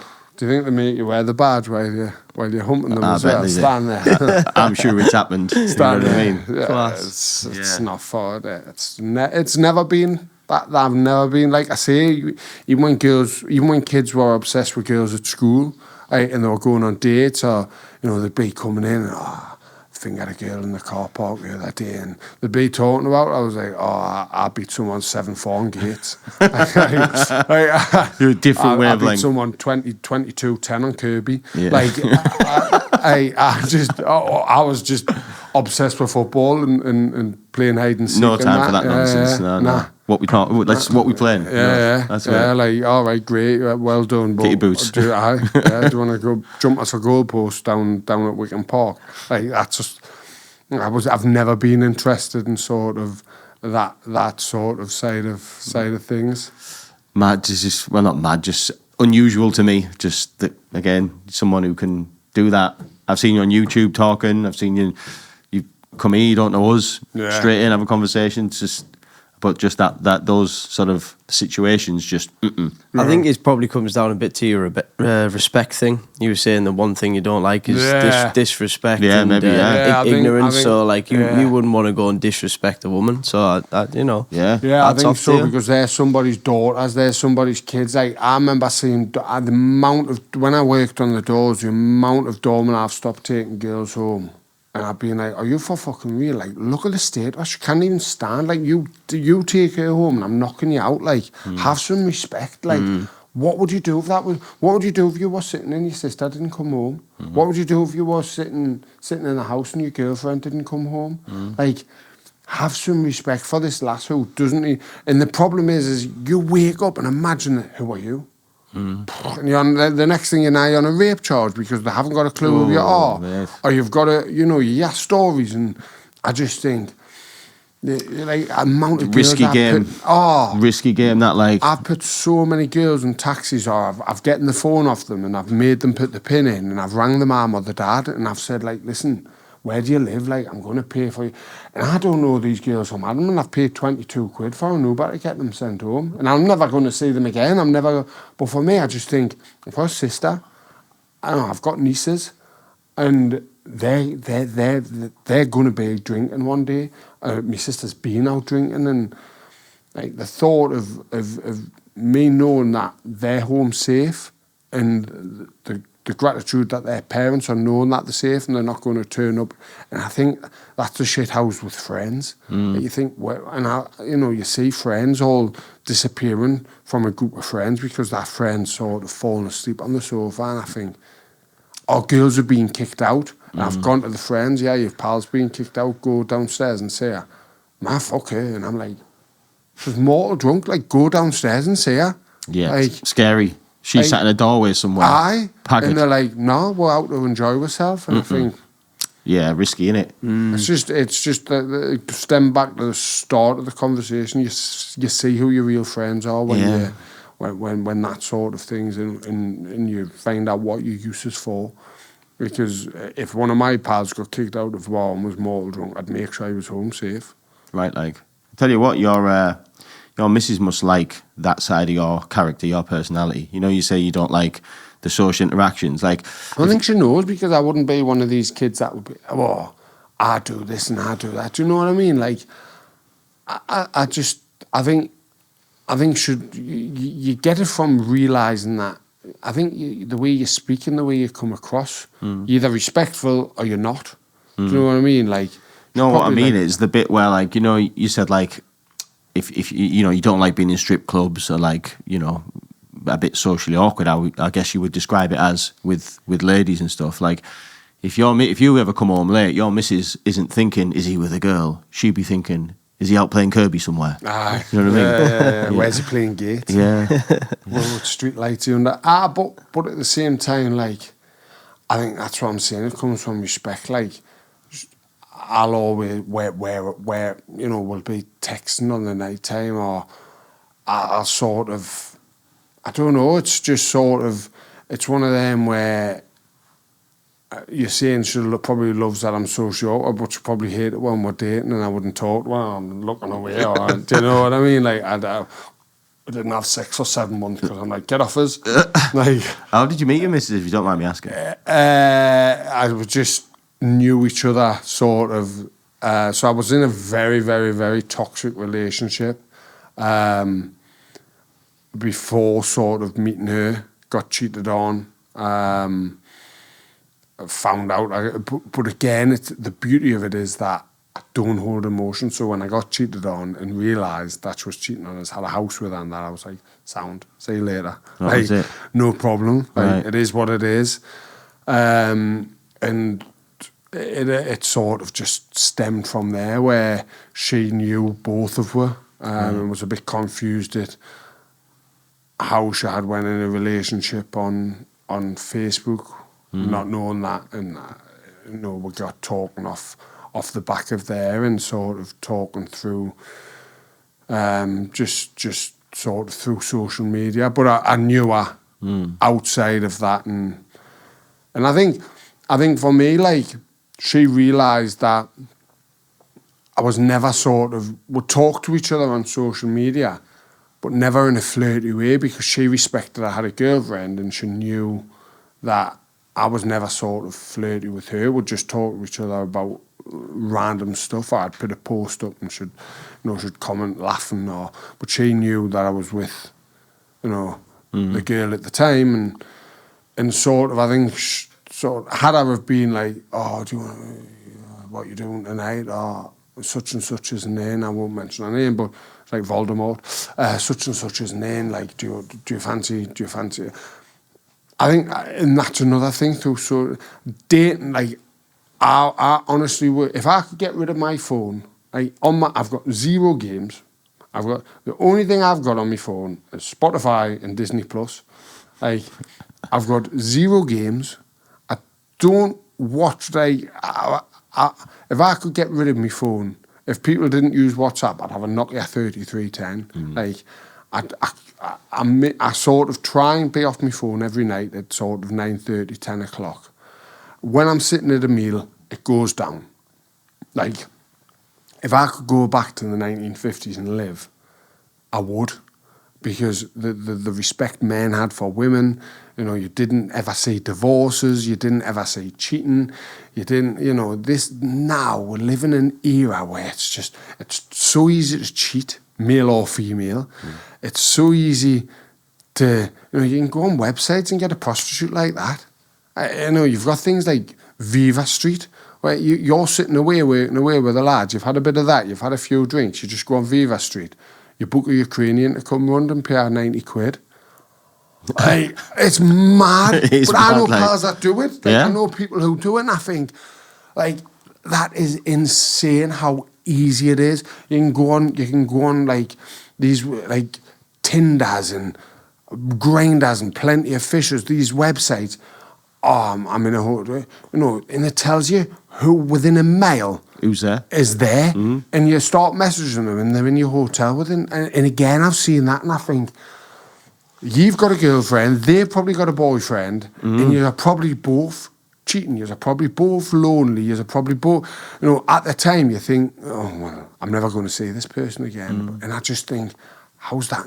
Like, I don't know if I'm sort of an idiot. People probably think, oh, what a boring bastard he is. But I just personally wouldn't find that enjoying. No. Like, I wouldn't get any sort of sexual enjoyment from going on sort of Instagram, messaging a girl and having her come round, or flirting with a girl on social media and hoping one day it's good. Like, it's just, like I say, if I could go back to the olden days but that's for everyone. Like I say, it's so accessible now to cheat, disrespect, and the word narcissism. Like, it's everyone's ex is a narcissist. Everybody's like, if I would honestly, I'd need a podcast of 2 hours to go to tell people what I sort of went through with me ex and the things she'd done, the things she said, but I'd never do it. I'd never disrespect myself, and I'd never disrespect them. It is what it is. It's the past. And like Rafiki said, the past's the past. Move forward. Well the said. present's called the present because it's a gift. And that's all we can live in. The gift of living. The present's called the present because it's a gift. I absolutely love that. That was Kung Fu Panda, wasn't it? I think that was the turtle out of Kung Fu Panda. It's like, it is. It's a gift that we are. Like, and I always say to people, tomorrow's never promised. Like, you know, poor Georgia O'Connor, you know, she's 24-year-old. Mental. And she's got stage 3 cancer. 24. Been going to the hospital for years, telling them there's something wrong. Fobbed off. And now it's spread through her body. 24. And you just think, realise how blessed we are. Like, we don't, and this is what I always say, like, the fact that we wake up with a roof over our head, we can smell, we can taste, we can see, we can hear music, we can walk, like, and we moan because we haven't, there's a new Tom Ford just come out that we can't afford, or there's a, you know, we moan because the pay-per-view's gone from 20 quid to 25 quid, and we're sitting moaning about things that we can't have or that we haven't got, or about such little things. And I think, look at what you've got. Look around you. Look at your family. Look at your friends. You can pick your phone up, text one person, and they'll give you 100 reasons why you should be. Yeah. And I always say, like, people who are feeling emotional or suicidal or like suicide. Like, I've had like, not touched in. I've had a really, really, really bad. I've had family and friends take their own life. And I, like, to the point where it's affected me as a person because they've been very close, or I've witnessed it, or I wouldn't ever disrespect the people who have been and get into it and get into sort of the upbringings and what have you. But I always say, like, suicide's, you know, is a permanent thing for a temporary problem. Like, text one person and they'll give you 100 reasons why you should be. Yeah, text your friends, text your family. But unfortunately, people just don't feel like, you know, they have that person to talk to. No. Yeah, it's the whole suicide things. You say, obviously, for somebody to not get themselves, for somebody to be in a situation that they, you know, they feel that that's what they need to do, or that they have no other choice, so that's what they decide to do.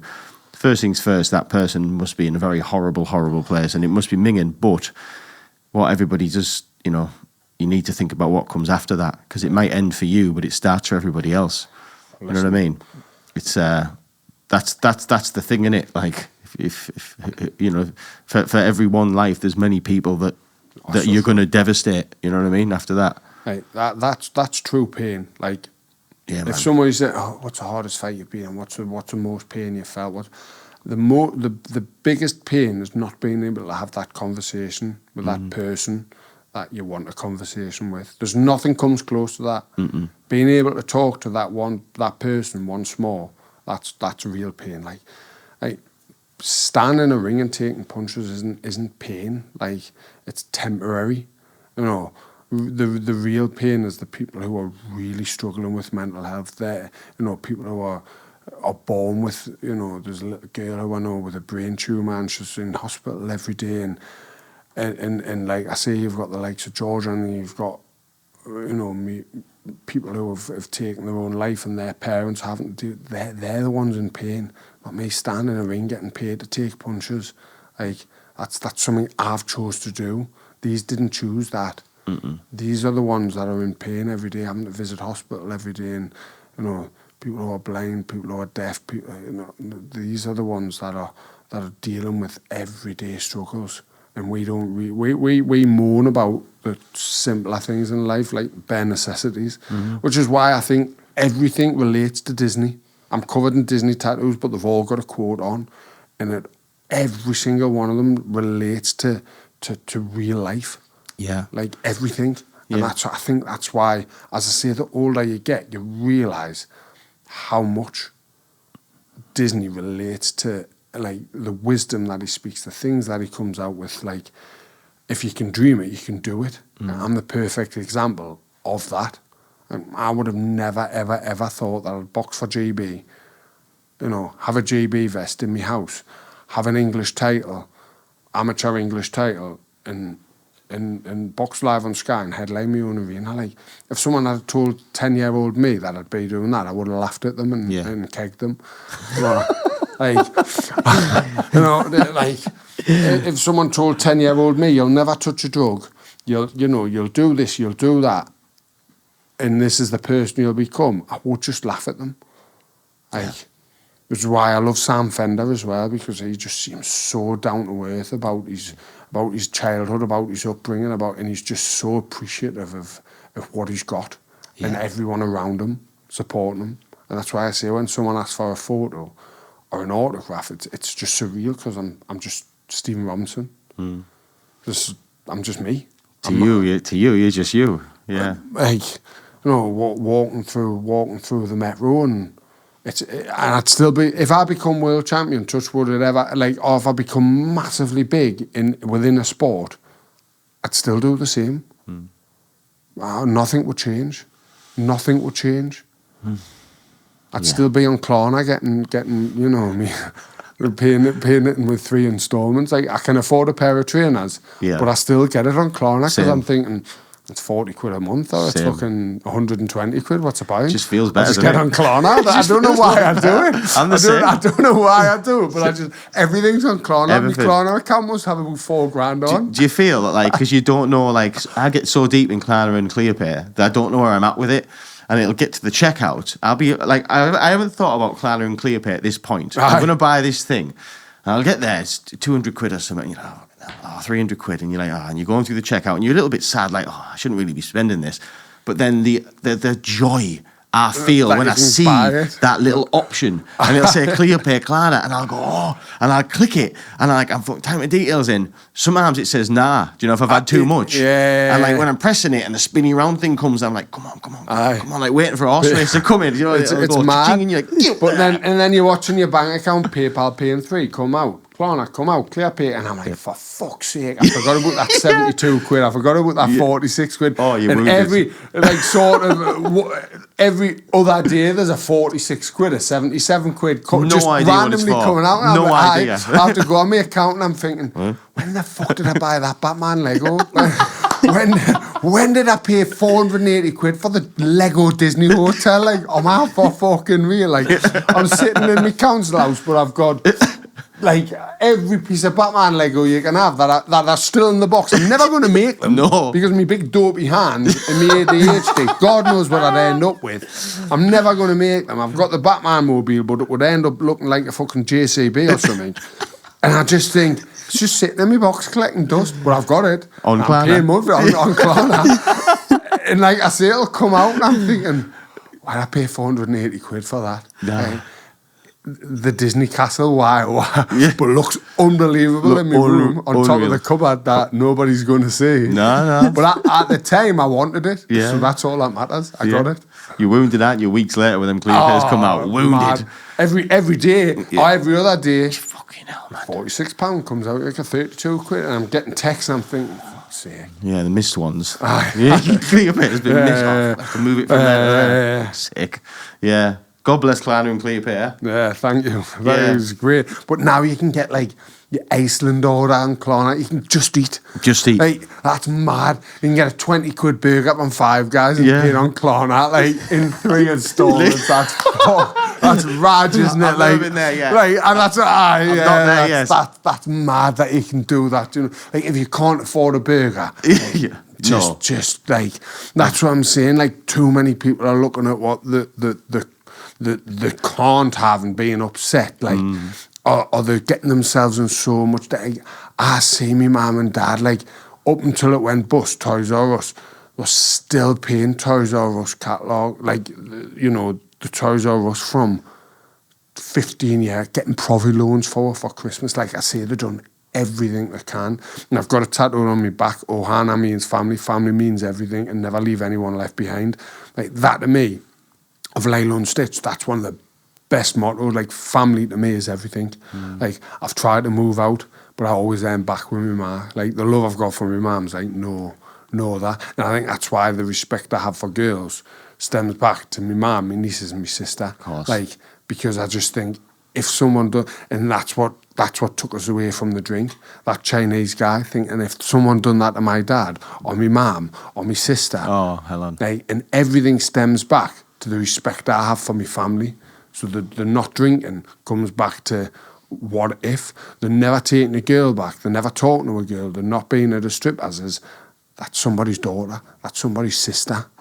And everything stems back to the love I have for my family. Oh, mate, that's beautiful. Like, and not like, and that's sincere and genuine. I can tell. I love my brother is like my world. Like, he's my biggest fan in the world. And like my close group of pals, like Terry and Neil and Glenn and Mark, like Dom and stuff. These are people who I'd jump in front of a train, like I'd catch a bullet for, like, and that's why I'm saying you sort of start to get rid of people out of your life and realise who your actual proper friends are. Yeah, your proper people in your life are the people you could ring at 3 a.m. and say, 100%. Listen, I've just killed somebody, and they'll say, I'll get the shovel. 100%. That's the people. Yeah. And if we actually look around, like, we might probably have less of them than we think we do. Oh, do you know what I mean? 1,000,000%. And the minute you come off the drink or the drugs, or you start to behave, or you stop being the person that you think you need to be, that's when you realise who your true friends are. Yeah. And who's there for you when you're at rock bottom. When you're in a dark place, who brings you a light. That's what I always say, like, who's the person that brings you a torch to lighten up the room? When you're at the darkest of your moments, remember who lit your world up, who you could, like you say, who you can ring. Yeah, that's pretty special. Is that 2 hours, Southpaw? Yep. Okay, now that flew, didn't it? Yep, coming up. Yeah, I was gonna one more thing, see, before I go on. This is we are gonna wind it up just now. We only roll for about 2 hours. We're about there. But one thing, just more of a light-hearted thing. I just want to ask, right, about the spit bucket guy in the ring. Right. Your corner. Yeah. You have a guy that's got a spit bucket. Or was that a mythical thing? No, he's your coach. He's your coach. Yeah. Or you sort of you're not really spitting. You drinking water, because you get a stitch if you drink a lot of water. So it'll be your coach but it'll be you've got your cut man. Yeah. Who will be rubbing Vaseline on your face, and you only allow one man in the ring. Right. And then you'll have so you'll either get somebody. It's called a third. A third. So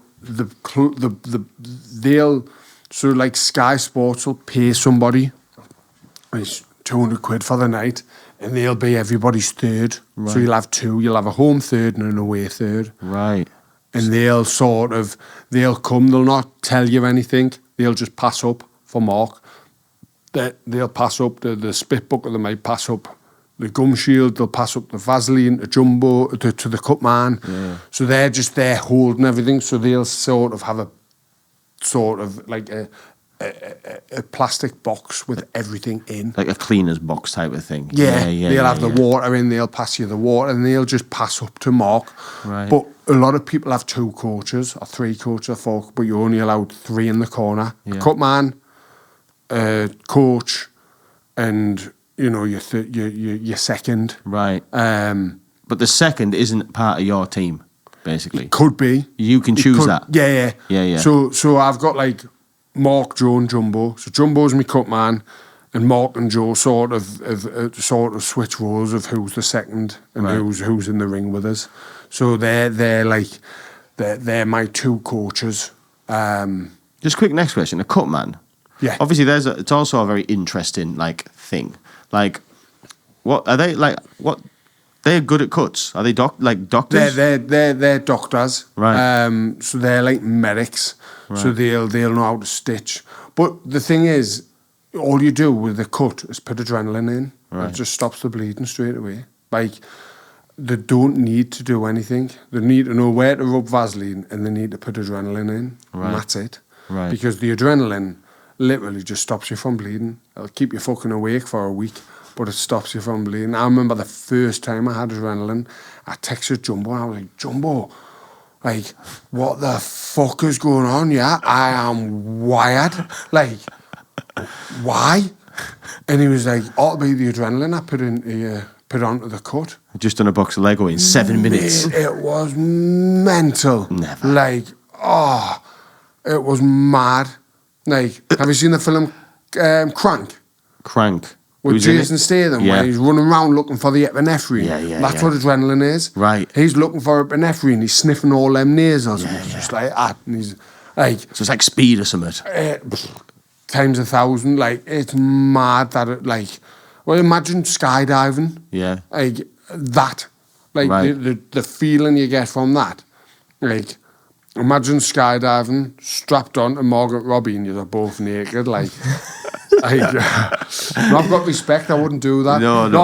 But like you're feeling like that for 5 days. I remember just lying there like that, like, yeah, this is fucking Raj. This, like, it was mad. I'm surprised like the youngins haven't got hold of it to recreation. You can't buy it. You can't buy adrenaline. You can only get it if you're a pharmacist. But like, and you literally like, I had 0.0, so the boxing boards sell 0.01% adrenaline. Right. So like 0.01. 0.01. Not 0.1. 0.01. Right. Of adrenaline. So like that's how much adrenaline is in this, and it kept us up for like 5 days. No way. It's honestly mad. Listen, lads, if this podcasting and this boxing stuff doesn't work out, I've got a good business idea. Yeah, we can talk about after this. Adrenaline, 100%. Just sniffing it like poppers. Going around their clothes like that. So 7 days later, I used literally. But at the same time, sell diazepam. come down again. So to come down again. Yeah, so you need to have one side's got the adrenaline in, the other side's got lucky man of adrenaline and diazepam. Listen, lads, make fortunes. We've got a plan C. That's the future. That's it. That's my plan. No, you can't take mine up. I'm just gonna either sell Lego or I'll be that. I'm gonna have a business idea of if you don't like somebody or you want somebody kegged, pay me 50 quid and I'll go and keg them for you. And I like these people where you pay I think my girlfriend's cheating on us, can you go and find out? And you get these private investigators. I'll just be a kegger. I'll just go and keg someone for you. A hired kegger? A hired kegger. I love that. I'm gonna only kegs, only fans, but for kegging people. I'm just going to have loads of people working for us. Right. There's loads of good keggers, but you've got to be good at kegging. You've got to be good at it. You've got to have a strong grip. Yeah. It's all about a strong grip. Yeah. And knowing whether something's tied or not. And it's also, as well, I guess if you're a professional kegger, such as yourself, Steve, there must be an art form to doing the trousers or the boxers and trousers. You've got to go a bit higher. Right. A lot of people keg from if they're wearing shorts, to get from the bottom, that won't get the boxers down. Nah. You've got to get just on the waistline. Waistline, strong grip, straight down. But you've got to keep an eye on the toggles, and you have to look at, whether or not the fat's rolling down the side. Because if they've got them tied tight, you're going to see a little bit of a roll. Yeah. If they've got them tight, and it's there's a science to this, isn't there? There's definitely a science to it. You need it. And that's why you take the limitless drug, just to slow everything down. So you see the toggles tied, you see how tied they are, you see the fat hanging before you think, and you just, can I keg him? It all just explains itself in code to you. You know what I mean? Yeah. You stop seeing people and bodies and trousers, you're just seeing code. And it just downloads, can't be kegged, can be kegged. Yeah, in my brain I'm them slaz and the shorts are too tight. Yeah. Too tight. Yeah. That's what Stone Island shorts are perfect, because they've got tiny little toggles, what they're called, toggles, where you were tighten. They haven't got big ones, so most people who've got Stone Island shorts on don't tie them, unless they're the chino ones, and then they don't need tie. They've got a button. But if they've got Stone Island shorts on, keg straight. Oh, you can't kick a chino, surely. It's too difficult. You can't kick a chino or a belt wearer, unless the fat cunts and they're wearing the. Well, again, another genius plan, Steve. Not just hired kegging, not just adrenaline and diazepam salesman. Also, you could do a course on kegging. Yeah. Do you know what I mean? Yeah. Because one day, the lion has to pass it down to the younger lion one day, and there's many young people now coming through that could make great keggers. Yeah, slow. Give everyone some modafinil. Yeah. Like you said, you had it for university. It slows everything down, speeds everything up, gives it, and just let them see the like you say, it's doing a little course on it, like dormant courses and that. They're gone now. People need a kegging course, don't they? I think a lot of people will come as well. I think I might just be like a Disney spin instructor. Imagine how many people would come to a spin class with just random Disney songs, but you've got to be topless. I think I'd get loads of gays. See, I was out until you said that. Now I'm in. I think it would be great. Male or female, I'm socially awkward, so I'm not going to be staring at your tits. It's not about that. I'm not. It's not. It's just about enjoying Hakuna Matata. It means no worries. Just sit there, and that 40-minute you're in a spin class, you're just blasting Disney music, smiling and enjoying yourself. Look for the imagine doing a cycling class to that, just naked, just be smiling the whole time. I'm smiling now. Just thinking it's just I've got so many things, and this is how my brain works. I'm just thinking of business. None of them are I'm never going to be Donald Trump. I'm never going to be a multi-millionaire, because none of my business ideas will work. But in my own little bubble, they're a fucking great idea. Genius. They're all a genius idea. Absolutely. But in reality, if I come and try to do them, I'd get shut down straight away. Probably, yeah. I think shame, innit? It is. Shame, because it's a great idea. It is. Because, prisons are overrun, so now's the time to do it. Yeah. Now's the time to do naked spinning classes. Yeah. Only looking for ink row chat people, I'd be sound. They're not bothered about the pedos or the nonsense. They just want people that are selling 10 grams of cocaine on a weekend. TR might get in. Isn't reality boring? Fuck yeah. What's next, Steve? Like, where are we at next? What's going on? So I've just been for an operation, massive operation on my elbow. I had full reconstruction, ulnar nerve replacement. So what's next is signed up for the British Boxing Board. We're waiting for that, right? I've been offered a big contract in the bare knuckle. I think I'm too young, which sounds mad, but I'm too young at the minute because a lot of people are getting into the bare knuckle at 40, 41, 39. But then you see the likes of, the boxers going until the 40, 41, Povetkin and what have you, and Pulev. And so I'm in a rock and a hard place I've got some redemption to be made in the boxing because of my last 2 fights with a broken elbow. I want rematches. I know my worth, and I know that they wouldn't stand a chance had I not have only had one hand. You watch the fights back, I'm literally, I can't move my right arm. My right arm's down there and I don't hoy it. So I'm looking for a knockout with the left hand only, and unfortunately it didn't come. So I think what's next for me, get signed off, get some redemption, whether that be in rematches or for my own self to know what me worth. And then look at going into the bare knuckle at sort of 37, 38, and then retire in a sort of clubhouse smoking ayahuasca, licking frogs in Peru at the age of 42, just selling frogs for people to lick and kegging people in Peru and Peruvian Peruvian kegging and doing naked spin classes in Peru. Amazing. Licking frogs at the same time. So we do the classes whilst off with tits on DMT. Like that's what I'm saying. Like the future's bright, and but the retirement plan is what comes in between now and the retirement plan. But the retirement plan doesn't change. Right. I'm 100% living in a treehouse, licking frogs. In Peru, doing spinning classes to Disney. That is the retirement plan. That's fucking happening. I've everything I've said I'll do, I've done, and that's what's next. That's the retirement plan. So the in between, when you die, you've got your day, the day you're born, the day of your death, and you've got an in between. Yeah, that's all that in between. That's important. So that in between, I don't know what's going to happen. But the retirement plan till my death is it's already wrote. Peru. That's wrote. Already That's wrote. sorted.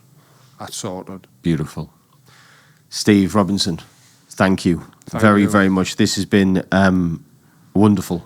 No, I really appreciate it, and thank you. Yeah, thank you, cracking guy. Wish you all the best on your. Is it a comeback? I guess. Yeah. You call it a comeback. Surely you've been out, haven't you? Yeah. We'll call it a comeback. It'll be a comeback. For the drama, we'll call it a comeback. You know what I mean? Makes good TV. You know what I mean? But no, mate, really appreciate you coming down.